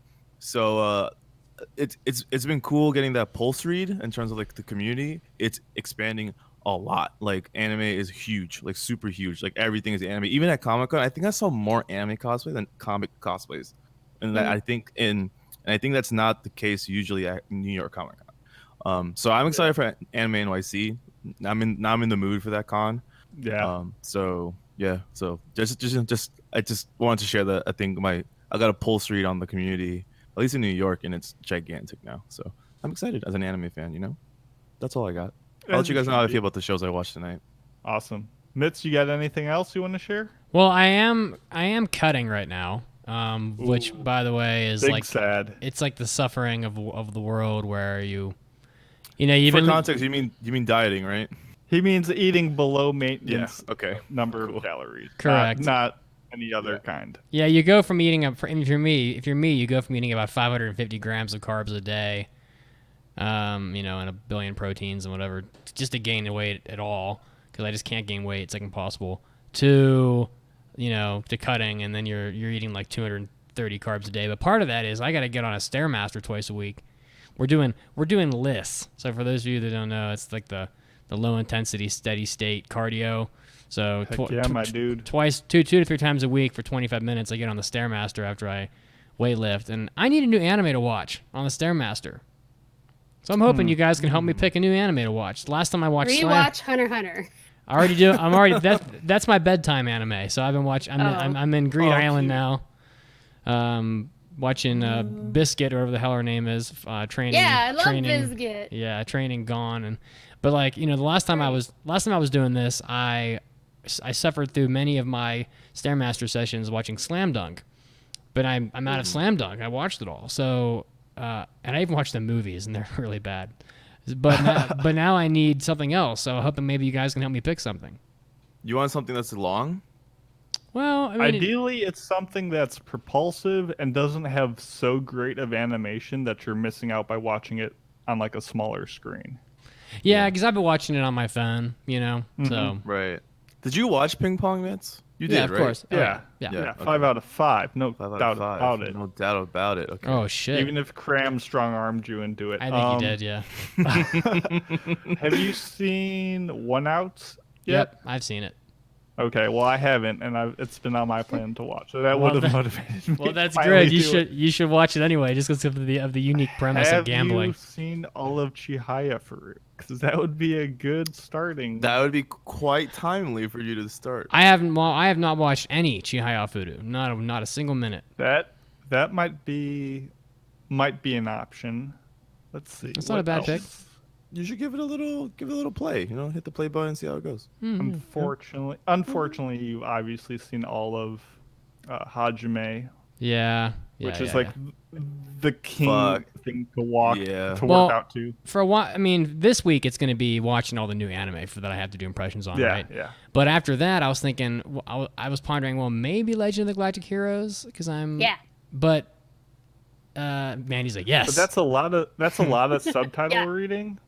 And that can be rough on the stair climber. Yeah, it can be. But we're not going real fast. It's low intensity, so. True. People, yeah, but still. For those of you that don't know this, like if you're trying to lose weight, do not do like high cardio. That won't. You're not going to lose weight like that. Watch Prison School, dude. Oh. That'll get you hyped. But pick the Stairmaster that's last. I said I was gonna say. So like no one sees you watching Prison School. There is a story where I was on the Stairmaster watching the last. I was working my way through. Why the hell are you here, Sensei? And I'm next to this girl because like, I don't know. It just always seems like it's always like, she was a hot girl, whatever. So she's not this hot girl on the Stairmaster, and I've got the phone propped up on the little stand on the Stairmaster, and they're like, he's like licking and sucking the venom out of her like inner thigh and shit. And I'm like, show's so wild. I'm like, can I really watch this? And so I'm like periodically picking my phone up and kind of tilting it to the side so she couldn't like glance at it. You'll have to do that constantly with Prison School. That means half of this podcast team has watched Why You're Here, Sensei at the public gym while doing cardio. Boom. So. Wild. Other than that, just some thoughts. I'm looking for some more anime cells. If you look over here, I don't have all the lights on in my place, but if you look over here on my screen, I've got. Oh, very nice. I like those frames, my dude. I've got my dude. Framing is such a racket. For those of you that are watching on Twitch, I've got my Onizuka cell, my LaFeel cell, my Evangelion cell, the nice ones. Framing is such a racket. Like, you'll pay more for the damn frame than you will for the cell. Like, you go to a store and get a framing. Framing is like $200. It's ridiculous. Yeah, but the frame is like that's what makes it last forever. Though, you have to frame it. I've got other cells. Frame. Yeah, I mean, it's just to get it like professionally matted and stuff. I don't know. It's for some reason it's expensive, I don't do that. But I have a Vampire Hunter Diva and I just stuck it in a frame. Mandy frames her priceless prints with other priceless prints and makes a frame out of those, and it's just undulating prophecy. It's almost like you've been in my apartment. Yeah. Ooh. I'm in the market for some new cells, now that I'm not getting murdered by just getting set up here in Denver, and now that I've finally rented my condo in Florida, I can probably handle some luxury items. So I'm thinking Hunter x Hunter, maybe Golden Boy for sure, and I'm pondering maybe like a nice Dragon Ball Z cell would be nice. I've been thinking about getting a Hunter x Hunter one as well. There's a lot of them. There is one of of Gon punching Hisoka in the face. I was like, I want that print, but it's $250. I offered the guy $150. He said no. I tried. I mean, you tried. You haggled. You haggled. I tried. Gotta give it a shot. Wait a month and ask him again. Other than that, guys, I've just been thinking, like, it seems like there's a real, and maybe this is just me, but I feel like there's a real lack of interesting anime related games lately. And I don't mean like games. Mandy? I don't mean games in anime style. I mean games from anime. Like, Oh, I was about to say, I see. Okay. Code Vein and Astral Chain are like super anime games, but And it's AI not. Somnium files. Yeah, exactly. But it's not like you said, directly pulled out of That's an a good anime point. series. I don't know. I don't think I can name one off the top of my head. I was just thinking, like, it's been years, I think, literally, since I played an anime game, like, from an anime franchise. And I don't know, it just made me sad. They haven't come out with like Dragon Ball Budokai 17 yet. Well, they do. Yeah. Well, I mean, they came out with Dragon Ball Fighter Z's. Fighter Z's. Yeah. But I don't really play fighter games. Anyway, that's all I got, Fair guys. point. So maybe it'll be Chihaya Fudu or Legends of Galactic Heroes, maybe. But Cool. I don't have much else, Did the Kill game come out recently? Yeah, it did. I think Was it good? early this year, late last year. Is that any I think good? it was a I don't weird know. 3D fighter. I didn't hear anything. It's always they're great always about it. fighting games, so I'm just not interested in those. So, all right, But, that's all I got. Yeah, I think we should keep things moving because we got a lot to talk about still. But I think overall, I would say my impression of the new season was way better than I think it was a couple of weeks ago. Yeah. So I'm Yeah. looking forward to I the like fall all my season. shows except for Yeah, the and- Salary Man. We might have to fight Yeah. Yeah. for these 8 spots. Podcast Yeah. fight. Yeah. I've been hearing What were good you things gonna too. say, Enzo? Yeah, from like as someone who hasn't watched anything, I've heard a lot of good stuff. So I'm excited to start tonight. Like I'm super looking forward to the new season. As you should. And before we go off to our break, we have our second in-show trivia question, and that is, in the show, Patlabor, what did Nao Izumi name her labor? Hell yeah. I know. You know. I know too, because I wrote it. Ooh. Exactly. We'll let you know what it is upon our return.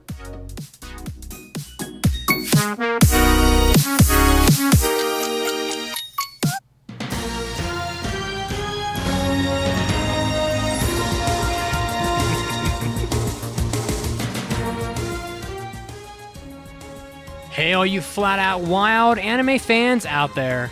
It's time to bring you a dose of your anime news. And we're going to start off with some new anime releases that are going to be coming out next year. It looks like light novel Mao Gakuin no Fute Kigosha is getting an anime adaptation, the translation being The Misfit of Demon King Academy, History's Strongest Demon King reincarnates and goes to school with his descendants. That's the full title of the light novel. It looks like the synopsis, Anoth, the Demon King of Tyranny, has defeated human spirits, gods, and everything in between, but even demon kings get tired of all the fighting sometimes. And hoping for a more peaceful life, he decides to reincarnate himself and wakes 2,000 years later, though he finds the world has become too peaceful. His descendants have grown weak, and magic is in serious decline. Interesting little premise, borderline isekai perhaps. If you're a fan of magic, fantasy, isekai, etc., Mao Gakuin no Futeki Gosha is going to be getting an anime adaptation coming out next year. And also, the irregular magical high school Maho Kakoko no Retose is getting a second season in 2020, long-awaited anime release. This was announced at the Dengeki Bunko Aki Festival last Saturday. And of course, the synopsis of this one is Shiba Miyuki's classmate Kitayama Shizuka is on her way to study abroad. For magicians, this is normally impossible since allowing the genes of someone who can use magic outside their home country's borders is tantamount to giving up national secrets, but it's allowed to happen in one case of an exchange program, and that's how Angelina Kudo Shields has arrived in Japan from the USNA to study at First High. If you're a fan of this irregular magic high school, it's just exceedingly popular anime from about 5 years ago, you're going to be getting more coming out finally in 2020. And this new adaptation is going to be adapting volumes 9 through 11 of the light novel. Next up, more anime coming out. Dragon Ie wa Kao gets an anime adaptation. The translation is Dragon Goes House Hunting. When a dragon fails to live up to the fearsome standards set for him, his family kicks him out. And he embarks on a quest to find a new home, but soon finds that life on the road is no place for a dragon, beast of legend, and in a fantasy world full of elves and dwarves and other creatures, everybody seems to want a piece of him, and the frustrations of house hunting are reaching a whole new level. Pretty little funny comedy synopsis there. It's going to be pretty interesting, and this is going to be coming out soon, so if you're a fan of comedy and fantasy stories, look out for Dragon Goes House Hunting coming out soon. And lastly, Gundam and Hello Kitty are having a collaboration project, a fan event in 2020. It looks like at Tokyo's Sanrio Budo Land, in March of 2020, they're going to be having a fan event that's going to cross Hello Kitty and Gundam together, and there's going to be celebrities there, including Umre Amudo's voice actor, Toru Furuya. So the event will contain talk shows that are going to be talking about the state of the battle between Gundam and Hello Kitty, and they're going to hold a popularity contest that's going to be implemented in reality. The voting is between a Gundam popcorn-themed vending machine and a Hello Kitty voting that includes the pledge to create a Gunpla design that I presume is Hello Kitty themed, and the winning side is going to be announced in mid-January. So if you're a fan of Gundam and Hello Kitty, this is just something fun to look for at Tokyo's Sanrio Budo Land coming out in March. This was Mitsuki, and this was your anime news break. Now, let's get back to the podcast right now.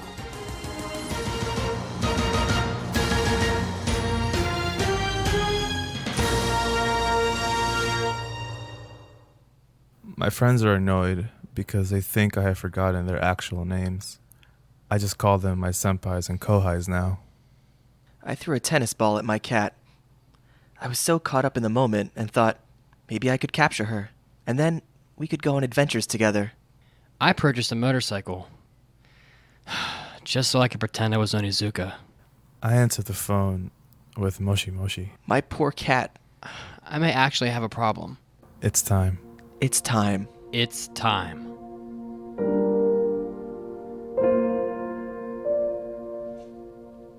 Hello, I'm Mandy from the Anime Addicts Anonymous. Do any of these symptoms sound familiar to you? Do you have 8,572 waifus? Do you struggle with having the theme song to Attack on Titan stuck in your head, even though Jaeger is the only word you know? Then you may be experiencing anime addiction. If you are experiencing anime addiction, then you should visit our website, aaapodcast.com. At Anime Addicts Anonymous, we have dedicated ourselves to making your anime addiction worse. Worse! Yes, worse. Because the real world just plain sucks. So many resources await you. For just $5 a month, you will have unlimited access to our Hobby Addicts episodes. You will also have access to our hentai episodes, where you can watch a hentai along with us and hear our commentary. Give our after party episodes a listen, where you can hear us struggle to talk about our boring lives outside of anime. That $5 will go to helping us spread anime addiction throughout the world. Yes, it is time for you to make your anime addiction worse.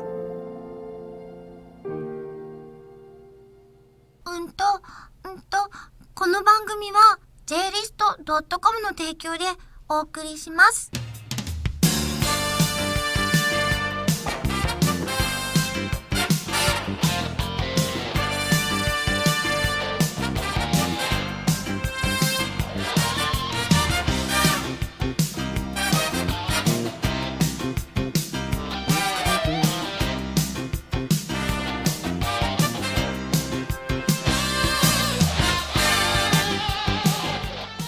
my God. Welcome back to the Anime Addicts Anonymous Podcast, where we love to just fucking jam.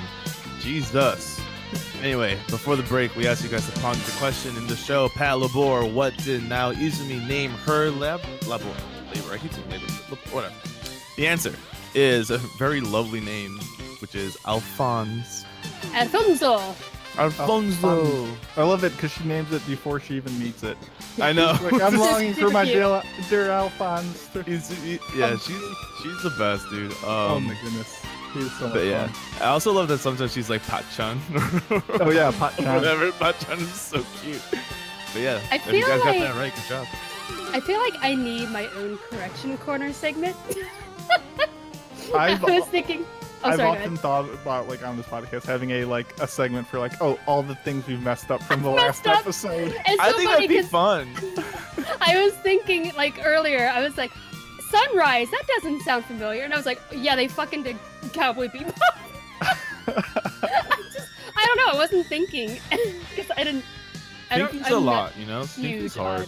If you don't think we stay awake at night, just like I messed up the director's name or did that or mess up the people, they will judge. As you should highest to hold Last week I wrote down for Demon Slayer, Inosuke is best boar, and then I wasn't thinking because Mason had just said, "Oh, I heard that there's a really annoying loud character," so I said Zenitsu is best boar. Sorry, I know what I'm talking about. My mouth just doesn't. Thinking is hard. Talking is also difficult, you know. It is, but people who have been tricked by us nonetheless leave us 5-star reviews. Oof. Yeah.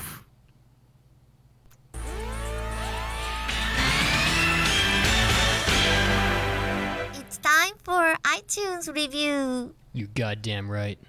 You yourself, dear listener, can get your review of us by read on air, as we are about to do, by going to iTunes and leaving a 5-star review and putting whatever words you want in the text box below. You can get a good look at your butcher by sticking your head up a bull's ass, but no, it's got to be your bull. What? Wait, what? Wait, what? What? What? What? It's a line from Tommy Boy, a little Chris Farley throwback from the 90s. I'm reading what you're Is putting that down. an anime? I've never seen that anime before. I've never seen that anime. It's Chris Farley. Is that by Sunrise? I know, Mitz, I know. God damn you.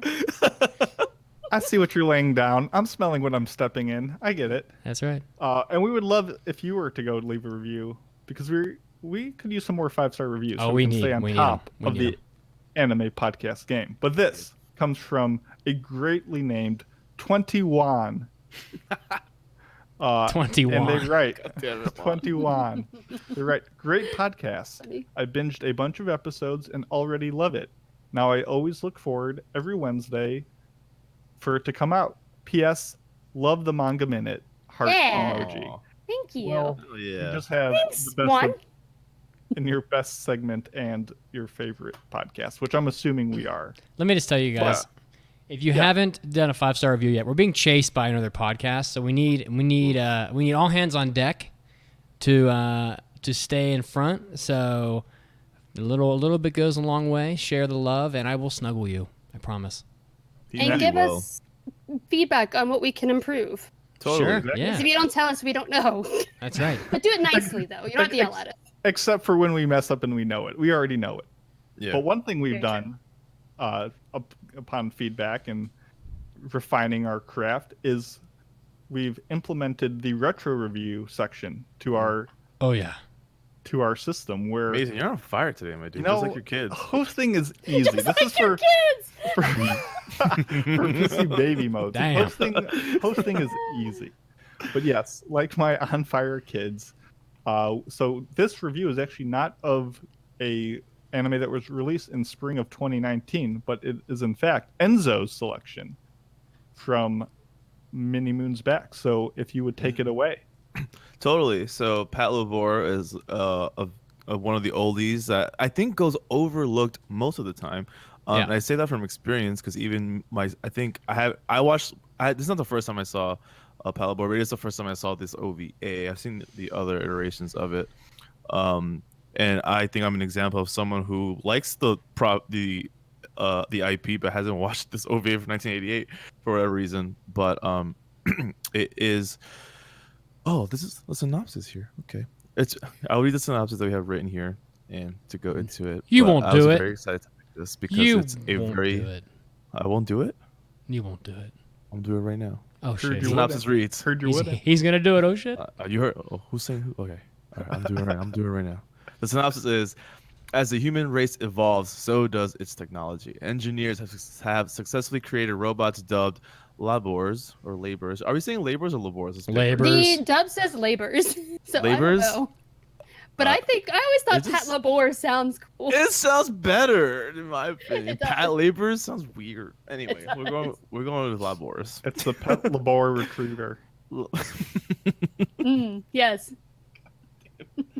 Anyway, engineers have created robots dubbed labors for mass distribution, utilized by society for a number of everyday tasks. However, there are criminals who manage to get their hands on these labors, using them for their own nefarious means. To combat this new form of delinquency, police around the world began using patrol labors, or for short, Pat labors. LOL, that's the title. There you go. To put a stop to the labor-related crimes, rookie police officer Noah Izumi is drafted into a special Patlabor unit, getting her own mechanical suit to fight crime. Naming this machine Alphonse, Izumi works tirelessly alongside her peers to keep civilization safe from those who would use the advanced technology to harm others. As Izumi becomes further ingrained within her unit, she must also learn to navigate both her social and professional spheres with grace and wit. She befriends the aloof Asuma Shinohara, fellow pilot Isao Ota, and the other members of the brigade as she helps them to combat conspiratorial plots, workplace revolts, and supernatural beings. So I think it's actually did you guys write this review, or did it come from somewhere? No, it came from somewhere. It's actually pretty. I think that covers the overarching premise of the show pretty well. It is essentially a world where these machines were created to, do things in society, like just normal things, like build stuff, clean stuff. But then sometimes, bad people got their hands on it and they use it for bad things. That's just the way humanity works, because we're trash as a race. Pretty much. Anyway, this studio, it's by Studio Dean, and the director was Mamoru Oshii. And my expectations Of going Ghost in the Shell. of Ghost. Oof, thank you, Mandy. Thank you. My expectations prior to going into this was that I was gonna like it, because I've seen the other ones. So maybe it's an unfair expectation to have, but at the same time, I think it makes sense that my brain would think that I was gonna like it if I liked the other ones. And I was hoping that I would get that, like, it's hard to put into words, and we'll probably go into it when we're talking about the show more, but I was hoping to get that, like, that charm that, like, older anime have. Older anime, like the same charm you would get from watching Ippo or GTO, like that it's not nostalgia, it's just a different feeling I get just watching those shows. Maybe it is nostalgia, but I was hoping to get that on top of also just liking it in general. How about you guys? I had seen some Patlabor already. I watched part of the TV show, I think it was. So I already pretty much knew what it was, and I know that Japan really loves this anime. I recall at I think it was either Tokyo Game Show or it was at Comic-Con one year. They had like a life-size Patlabor on a life-size labor on like a flatbed truck inside the hall of the convention. It was pretty badass. So that's crazy. Yeah, Japan definitely loves Patlabor a lot, and it's such a classic, that I was excited to add it to my sort of catalog of things that I would be able to know about. So, but yeah, I expected it to be. Honestly, I didn't expect it to be that good, because when I watched the TV series, I didn't really like very much. But I knew that it was kind of like a lighthearted sort of less, kind of like a not so serious twist on like a cop drama, I guess. So. All right, Mandy. I didn't really have many expectations going in, except I like Mamoru Oshii's work in Ghost in the Shell, and he did a fantastic job of adapting that. So, compared to the Ghost in the Shell manga, amazing job. So, yeah, that's what I didn't really have much expectations going in. I didn't really know much about Patlabor at all. except that it's like mech cops. So that was basically it. Pretty much though. Yeah. Cops. Yeah. And so yeah, I was just mostly looking for some cool sci-fi visuals from Mamoru Oshii, and that's it. Awesome. Yeah, I had known very little going into it, hearing the name being thrown around before, and I think Mitz said it really well when it was just like, oh, I'm going to expand my knowledge of, this franchise that has been around, but I've never actually experienced. I saw that it had mech on it, and I kind of internally groaned because I'm not a big mech fan. Same. But I was not expecting to kind of transition.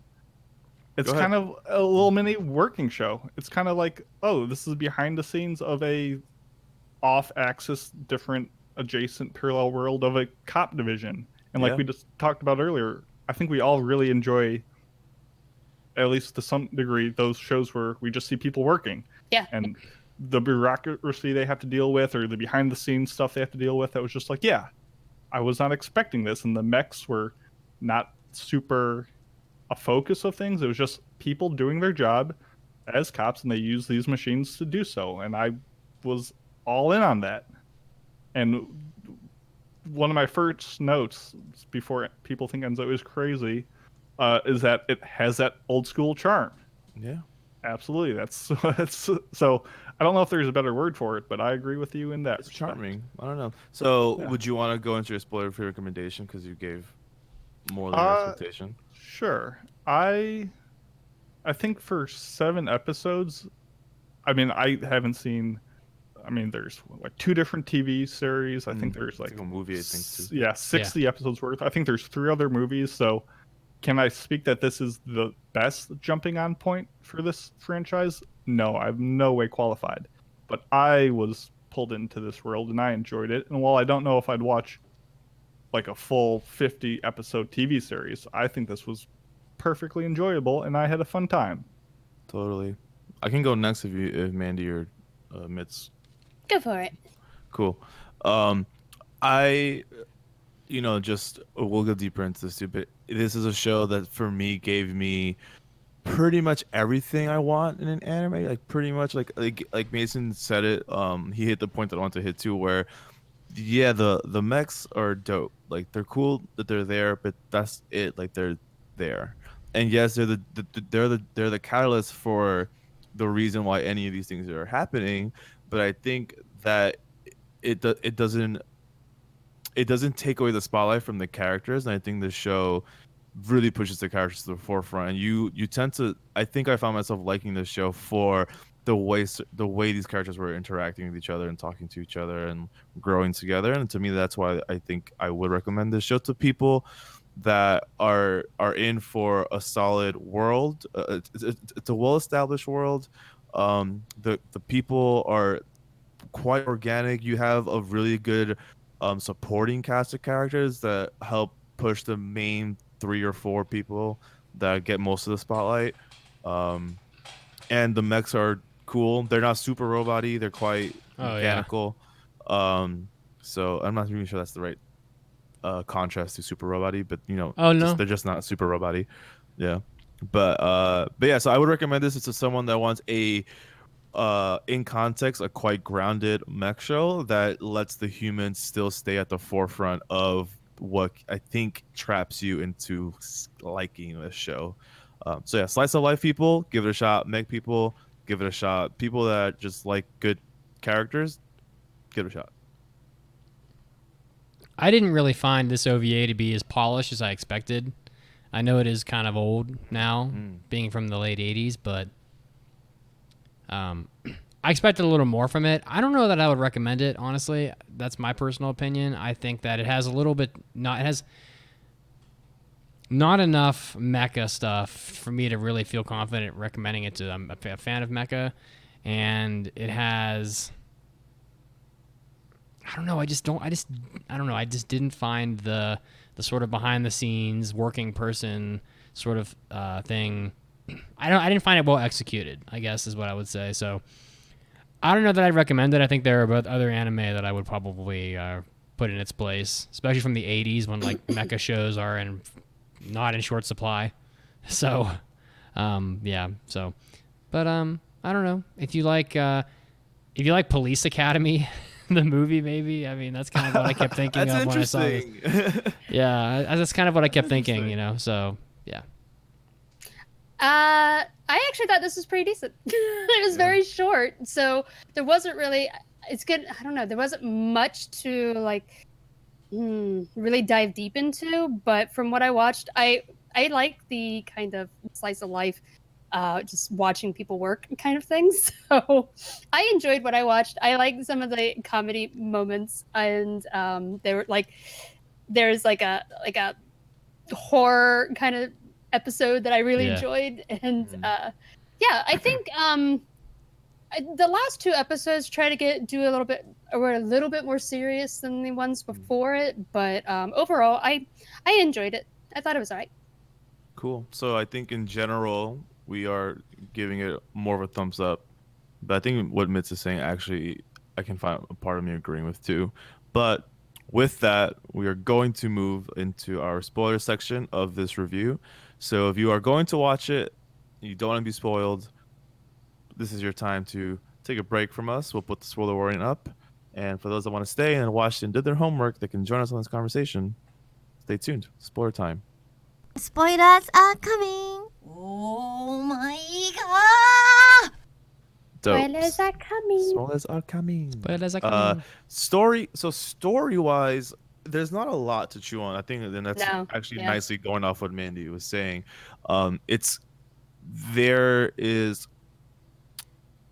I could see how people could get a little bored in the first couple episodes, which is a large chunk of the show considering it's only 7 episodes. Yeah. And yeah, I think only there was 1-2 episode sequence where it was a part 1, part 2, the longest episodes day, 5 and 6. Yeah, 5 and 6 do a thing. Like they do a thing with the Rebellion Squad. But previous to 5 and 6, it's mostly like introduction of characters. Oh, that's what I was thinking of. Sorry, I said last 2, 5 and 6. I wasn't gonna correct you, but I know what you meant. Sorry. Yeah, but the first 1 through 4 are pretty much like one-offs, where it's small thing, and then characters are what mostly kept me into wanting to keep watching, but nothing really like plot dropping stuff in the first 4. And in terms of like the 5-6 story arc, I mean, quite nothing new here. I mean, yes, it's 1988, so that gives us some context, but it's still nothing super original. It's just a rebellion unit that is also seeking power through Patlabors, and like they're sieging Japan, and they're just like, nah, we're not gonna let you do that. And so that's it felt more like an episode that just took twice as long to tell the story than like some grand epic. So the story was definitely not a deep, point, but it didn't need to be, because that's not the appeal of the show. It didn't get in the way of showing characters and moments. I think that was a big problem for me in this, because I think we all know by now that I don't really care for episodic shows. I kind of knew what I was getting into watching this, and I don't think that was like the defining characteristic of the show that just made me not really dial in on it. I just, in a word, I think that I just found the show a little boring. I just my god, I don't know. I just love it. Oh my god, it is a travesty. There, to my joke. And I had big problems with the dialogue in it. Did anybody else notice that there were just a tremendous amount of just really awkward gaps of silence, and where like a character would say something and they would just, it was almost like the anime would freeze, and then it would move, and then somebody would like say something, but like I just felt. Did anybody else notice that? Maybe your anime froze. I don't think maybe so. Maybe you were buffering, Mitz. Maybe you're buffering, or the fact that I watched half of episode 1 dubbed, and it was horrendous. Yeah, that's what I was gonna ask. I watched it all dubbed. I watched it dubbed too. Offline, we said when we watched it. I watched it all sub. Dubbed here. You guys watched it. I watched it dubbed because It was terrible. so bad. I thought it was great. It was unbelievably bad. Yeah, it was pretty bad. So maybe it was the dubbing director. It could have been. Taking a shit on the show. The opening scene takes place with like two mechanics who are just discussing the arrival of the incoming unit in Patlabor. And there's like a young guy who's a genius and like old man Sasaki who's like this weathered veteran crew. And the voice that old dude had was so unfitting that despite knowing nothing about his character, that the dub just put me off. For real? Oh yeah, because I loved that mechanic in the beginning of the show. Because in Japanese, I thought he sounded like a fucking like a veteran and like he's a weathered mechanic and stuff. Yeah, well, I'm saying I when I tried the dub. Yeah, that's what I'm saying. It's a shame. Like it's a shame. Yeah. Okay, just making sure you agreed with my very intelligent point. Me disagreeing with Mason. I would never dare to. You know what I'm saying? I think that the formula of Patlabor kind of fell flat for me. And step in if you guys don't agree, but. To me, the way that these episodes sort of play out is that there's the first part of the episode is like, here's the presentation of this problem or this issue, right? And then the ending of the episode is, well, you know, we're going to dispatch the troops and go out and solve the problem, right? But the middle 70% of the episodes is like a lot of just like talking, and it seems to follow that same sort of formulaic flow through every episode. And I think maybe it was because the dub was so bad, but I'm not down for like 20 minutes of just talking. And then maybe this is dub. Sorry, no, I don't think so. And then when then when they did get to like let's dispatch the troops and go out and do stuff, it was never very exciting. Like, you know, you've got, and I know it's just like the tone of the show, but you've got the whatever you want to call them, the patrolmen or the Patlabor crew, like they're like falling asleep while they're on stakeouts, like and Division 2 and SV2 unit. The mecha like runs up to like an overpass and it can't get over the overpass, so they call down. I love it. And I'm just like, blimp up. I'm like, I know it's super robot. I mean, I know it's real robot, and I prefer real robot, but all I could think was like, for the love of God, just crawl under the overpass or jump over it. I mean, it's literally... Or just not put the overpass in there. And it was just like, I don't know. I just found all of the action beats really underwhelming, and I guess. And I feel like I waited forever in these episodes to get the action beat, and then when we got to it, it was a letdown. It's kind of how I felt. Go?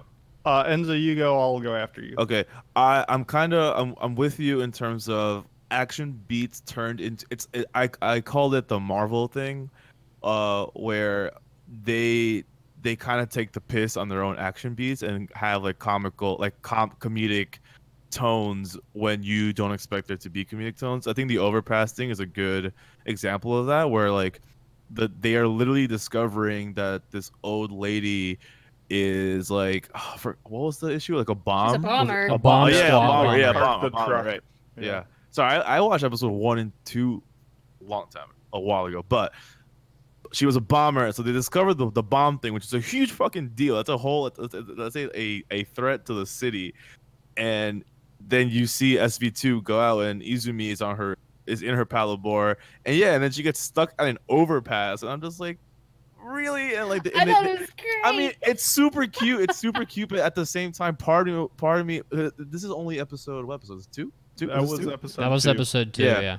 Yeah. So because I was still adjusting my tone expectation, I think I was wanting to see an action sequence, and I think that's kind of what made me readjust my tone expectation then, because afterwards I found it all very charming, because I was like, okay, it's not doing the action movie stuff per se, it's doing you're gonna get the action stuff, but it's mostly gonna come through the veil of like of charm. It's mostly. fucking Police Academy, man. Well, so that's what I was going to say, is that I think the concept of a problem is established, and then a lot of the episode is not solving the problem, and then the final end it definitely is the Police Academy of these characters are mostly kind of incompetent, so it kind of relies on, does their charming antics in that middle time bridge the gap until the solution is formed. And that's where the slice of life comes in, where if you don't really jive with the characters, you just see a bunch of buffoons flapping around for 15 minutes. Yeah, and it's frustrating. I do want to say... I feel that. Mm-hmm. I like in episode 2 where yes, you get this scene where this Patlabor is like incompetent. It can't get over this little overpass, so it needs a blimp. But if you look back to the beginning of the episode, one of the best girls now is having a dream at the beginning that her Patlabor has wings and can fly now. So it's like there was like that subtle line that like tied the two together of like, oh, what if these Patlabors were actually like super mecha ridiculous robots instead of real robots? And it was cute, but I very much think did the characters have enough charm to bridge that gap? If they didn't, it would have been a rough watch for sure. And I think my answer to that question, which is a very fucking fair question, is sometimes. Like sometimes you were like, man, I love these characters so much that I don't really care if the action isn't really giving me action, it's just giving me charming shit. Because I'm down. Because the characters were doing some shit that I was really enjoying. In episode 2, just because we're on episode 2 specifically, I remember it very well because I wrote a lot of notes on this one. I wrote a lot of notes because my current we gave a shout out to Nana, so she's satisfied today. Your but waifu. episode 2, your waifu. Episode 2 is my waifu number 2. Now, because I didn't realize how much I loved her, is Kaneko Clancy is introduced in episode 2, and man, is she so great. Awesome. Man, is she so great. I love her so much, and she's from New York, which means that means we know each other, obviously, right? She comes to the meetups. She comes to my meetups every other Saturday. Yeah, Kaneko was cool. I think she brought a weird fucking flavor to the show. Always had the gun with her. Always. And yeah, but so in terms of because I think there's not really more we can say about the story. Mandy, do you have more to say about I haven't spoken at all. She was just how my brain was like, tried. my brain was like, Mandy, what are you, Mandy? Sorry. No, what I was gonna say earlier when we were talking about like the structure of the shows, I actually liked it because I don't normally connect with mech shows because I just don't.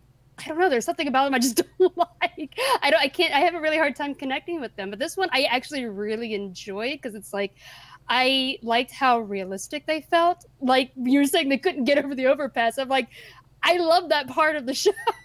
And I like how it was less mech and more like people working in the mechs, which is part of their job. Yeah. Instead of like, I like action shows, but rarely. I like slice of life more than just pointless action. So I don't know. I really connected with it. I think the way the robots moved, it had a very robotic smoothness, where it was like in between like a rigidity of a robot and like a human working it, but still just like fluid enough where it's like, oh, this is animated as if it was a human. So all their buffoonery kind of like fed into the robot itself. I thought those were very well done. Yeah. I can see that. I like the designs too. I think Mamoto Oshii did a good job. The designs are good. The logo that they played during the opening was amazing. Super cool. And I gotta shout out that OP was fantastic. Oh, it's so cute. It is cute. Minute into the show, this thing starts playing, and that's what sold me on the show. I literally have bombastic sound. Oh my goodness, that just personified everything I wanted to see from the show, with the cuteness, the robots, the English words put into it. It was so well done. It fills me with joy every single time. It's like now singing the love song to her Alphonse. Yeah, I know. It's I wrote. I was watching episode 1 on October 1st, and I wrote down, "Holy shit, I love this OP. Why don't we get this anymore? What the fuck, anime world? Ugh." Well, that's because to be very my notes on this. To be very negative and jaded about it, like back in the 80s, you had. I feel like it was more. It has had a different feel. That was what was cool. It had a different feel to it. Nowadays, it's like pop idols, and it's I don't know. I feel like all the anime music nowadays sounds like the same. But then when I go back and listen to something from the 80s, the sound of it is totally different, and I always seem to prefer it over the newer stuff. I tend to prefer it too. But then again, I also think Japanese city pop, which is not this, is one of my favorite genres. So I'm probably just more biased to old school, like more old school sounds. This OP had so much heart. The only thing I didn't like about it is that they played it during episodes 5 and 6, which were the little more serious ones. And it kind of, I was expecting them to just kind of skip it like they did with episode 7, which I was like, oh, they should have skipped it there, because it was kind of a weird tone shift between the serious, like, revolt and these cars are getting blown off the highway and the intense stuff happening, and then it still cuts into the sugary dream pop of Yopi, and I was like, it was a bit of a tone thing I wasn't a big fan of. I think 2, 3, and 4 are my favorite episodes because I like the mystery in the middle of the episodes. Like the one like who is the bomber? And being the little old lady. And I like the is there actually a thing going on? Figuring out what that was. And I love the kaiju. Well, and episode 3 was like the monster in the bay one with the mad scientist, and that was funny because they were like, "Oh, let's fix it doing this," and the commander's like, "No." Oh, let's try this scheme. Too dangerous. They just kept on getting shot down. That was funny. Episode 4 with like the ghost hunt was, I thought, it was kind of just a fun show, but it had like a weird take on gun control that I thought was interesting for like an OVA like decades ago. Wow. So that was the one where like early in the episode, operating the labor, the police guy like fired on like a scene when he probably shouldn't have. And they kind of use that as a teaching tool to like later on. I don't remember that for some reason. It was definitely like a interesting take. Well, the whole show's I like that episode. The whole show's very much like that with the guns. Like there's the in the first episode, the guy's like, how can I be expected to perform my duties if I can't even practice shooting a gun? He's like, well, you might be able to shoot a gun like once every 6 months. Yeah. Oh, you know, it's like I'm like, oh yeah. I do love in episode 1 where they have to like the bureaucracy of war, where they have to like file for ammunition and range time. I'm like, those are like the little things that I'm like, I like getting that stuff. I like all the weekend traffic that they have to deal with, and like how the wars impacted people. Like I really like the scenery and like a lot of the shots. I thought it was fun. Yeah, Mamoto Oshii is great at that. Something I absolutely loved that I was so pleased to see is we got to see train pointing, or Shisha Kanko, which if you ever go to Japan and see like train conductors or like station staffers just pointing at things, and you're like, what the heck are they doing? Japan has this whole system of essentially what they call pointing and calling, where instead of, say you're driving a train, conducting it, and you need to be going 30 kilometers an hour, you don't just look at that and say, oh, I'm going the speed. Like you actually have to point and like reinforce the behavior, and you'll see people do this throughout all kinds of trains in Japan, and it's like a whole safety initiative, and it's super interesting because it's like one of the few places they do it, because other countries feel too silly to do it, but it's like cut down on accidents. And there's a scene in episode 5 where this guy on the like station is doing his pointing and calling when no one's around, because it's just essential to his job. And it's funny because he's pointing and calling where the train's supposed to be going, and then like the delinquents or whatever, or people are going like the opposite way, and he's like, oh no, that's not what's supposed to happen. Just seeing that like little part of Japanese life like so exemplified in this world is very interesting to me. We should probably discuss if you guys liked the ending of the story, because episode 7 just kind of ends. Was this because there is like a full series of Patlabor? Was this kind of like just an experimental, does this come before everything else, and are like, this is like an experiment, and then if this does well, we'll create an entire series of it? Because then that would explain why it ended where it did. I've heard the phrase thrown around that this was like a trial. So, experiment, right? It looks like this OVA aired from 1988 to 1989, and the first TV series, 47 episodes, started in 1989 and then went to 1990. So it seems like they were maybe already on board for it, but this was just the initial thing. Yeah, I'm not sure, because I know it's like, this is like, manga and light novels and stuff, but it all kind of came out at once. This is like a collaborative media franchise more than this was a manga and then an anime and then a movie. This was kind of all pushed, I think, at once. Yeah. Well, so I personally, I really love the relationship between Goto and Shinibu. the Yeah. two commanders really. And so I don't know, their last dialogue, cute. every time they talk to each other, I'm just like, just hug, just do the things. Yeah. Just do the things. So to me, when they ended on a conversation between them, obviously I wish I had more, like a more final scene with the main cast, but I didn't mind it. I also just didn't think I needed a crazy ending or a crazy resolution because the series was so short and also very surface level, like plot. Yeah. So like, Yeah. it's a weird case where like this out of nowhere, oh it's over, oh the credits are rolling, oh shit, I didn't mind it. And that doesn't usually happen, but I didn't mind it. I didn't mind it because it seems like, oh well, this isn't the end of the story. These characters are going to keep on doing their jobs and keep on doing their thing. Because all in all, they just did their all. Even though the 2 episodes prior to the last one were the long, like the quote unquote, like the main action arc of the OVA, it was still them just doing their job, and they went back to work the next day. Like yeah. But okay, so that's anyone else want to touch on the story before we should probably talk about any characters we like, and then probably wrap up a little bit after. Cause I think we're as always we're over, baby. Nothing else here from me. The only thing I want to add, and pretty much, is I really thought that some of the mechanical designs in the show really shined at times. The labors themselves looked pretty nice.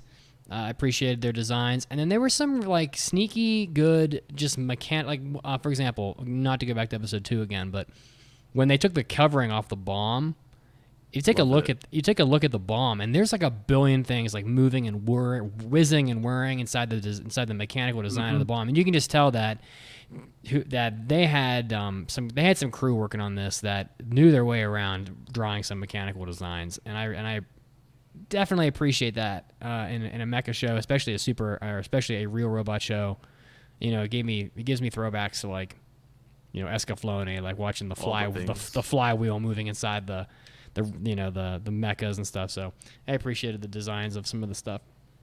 I like that whole scene where they're trying to cut the wires. Yeah, oh my god. She's like, which one do I cut? And she goes, pick your favorite color.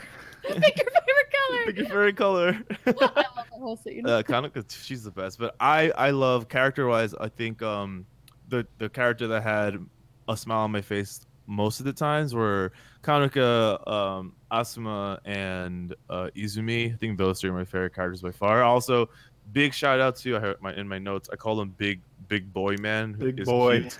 Big Boy Man, Hiromi, I think, was a very fucking adorable character. The way he cooked his own lunch in the first episode, he had my heart immediately. He's a big boy. He's a big boy man who's cute. And I love the way those characters interact with each other. I think the unit was very organically growing together for most of the part. In terms of our animation, I agree with pretty much everything you guys have said. I I agree with Mitch where like sometimes it decides to pop off with like smoothness. And my example is episode 2, minute 6 with 3 seconds is when Kaneko gets out of the car and they just freeze frame on her for like 2 seconds, and her hair is like beautifully flowing in the wind. Like they put so much effort into that scene for no reason, but like you'll get moments of like really good animation in the show too. So that's all I'll say before final conclusion, unless you guys want me to go into final conclusion now. I'm ready for it. We're running pretty long. I think we can get to it. Manny, you down? Yeah. Alright. Ferret engage. Bum, bum, bum, He's bum. so cute, isn't he? Ferret! For listeners listening to the podcast on the audio platform, Manny's kissing her ferret. He's on so cam. cute. He's His very name is cute. Kuma. Kuma's cute. Look at his little tongue. Oh my god. Okay. But yeah, so conclusions. I think as a slice of life fan, super down with this show. Super down. As a fan of characters being organically doing things together. Super down. I'm not the biggest mech fan, not out of dislike for mech. I just never took the time to dig deep into the mech universe. Even so, really appreciated all the mechanical designs of the mech, the movements of the mech, the animations of the mech. And like Mitsuki pointed out, I do think small details like getting a bomb design to look, engaging and interesting. all those things wrap you up into this world really well. So I think the show did a lot of things really well, and sometimes it also just was a little lazy in some aspects in terms of like, yes, it's an OVA, but maybe they could have given me a better plot on top of everything else. I don't know. Maybe it's asking too much of an OVA. Who knows? But I'm gonna give Patlabor a 3.5 out of 5. 3.5 out of 5 Alphonses, and only because I feel like they could have given us a story that was more engaging, and also like sometimes it was too much unnecessary no problem solving done, to take the words from Mason. So I'm gonna be real quick. I felt like Patlabor as an OVA, I was disappointed by the animation in Patlabor. There was way too much panning, way too much just non-movement. There were moments of there were bright spots, but when I watch an OVA, I'm expecting a lot more, and I didn't get that. So disappointed there. I again don't really like slice of life shows all that much. I wanted a little more action in the mecha cop drama, and didn't really get that either. It's even when they're getting to the action stuff, it's it's downplayed by being just mostly silly. And I get that that's what the story is. That's what it is. But that's not really what I want all the time. And I mean, half the time the people, they don't even know how to pilot the laborers. So I don't know. I was a little bored, to be honest. I thought the episodes were a little long to be, for me. I think I know they're OVAs and they're going to be longer, but I'm going to give it. To me it was just average. I'll give it 2.5 random 2.5 antennas broken off of the head of the labor because they don't know how to ride them. Out of 5. I am very much with Enzo on this one. I think that, yes, it was lacking in some overarching plot, and it wasn't so ambitious despite the time they had. I really jived with a lot of the characters, and I enjoyed my time with it. I gotta give it just so many points just for that opening alone. It gave me life. It gave me gave you life, determination. Oh. Yes, it was just so splendid. It gave me a meaningful. It put the fires on my kids out. You know what I'm saying? Exactly, and I liked a lot of the characters in the show. It was a mech show that I could get behind, and I dug it. So I'm gonna give it 3.5 pet chans out of 5. Cute.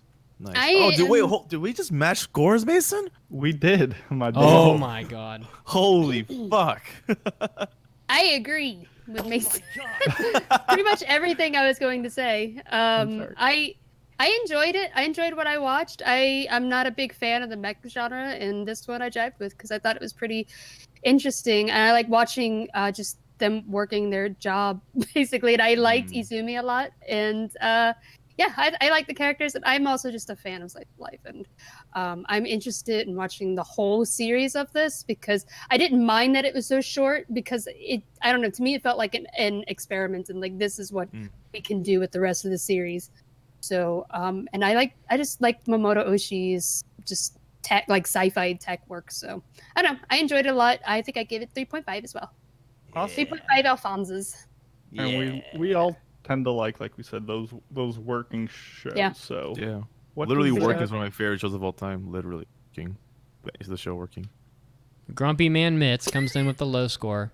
So that gives us a 3.25. Does that round up to a 3.5? Is that how life works? That's 11. That's 10.5 plus 2.5. That's a 13 divided by 4 is that's 3.33. Yeah. Yeah. So 3.5 from us. Our listeners kind of averaged it out to a 4.5, and we got a bunch of good comments that we unfortunately don't have time to get into. So I think that will do it for this episode of the Anime Addicts Anonymous podcast. That was 493. Guys, we're getting there, baby. I'm getting scared. We're getting towards 500, and I have no plans. 500. Totally unprepared. But do a ferret cast. My ferrets will be on it. We can just do ferrets. Ferret cast. Headphones and those mic. It's been determined. It has been. It is. It has been said. And so Make it shall be. so.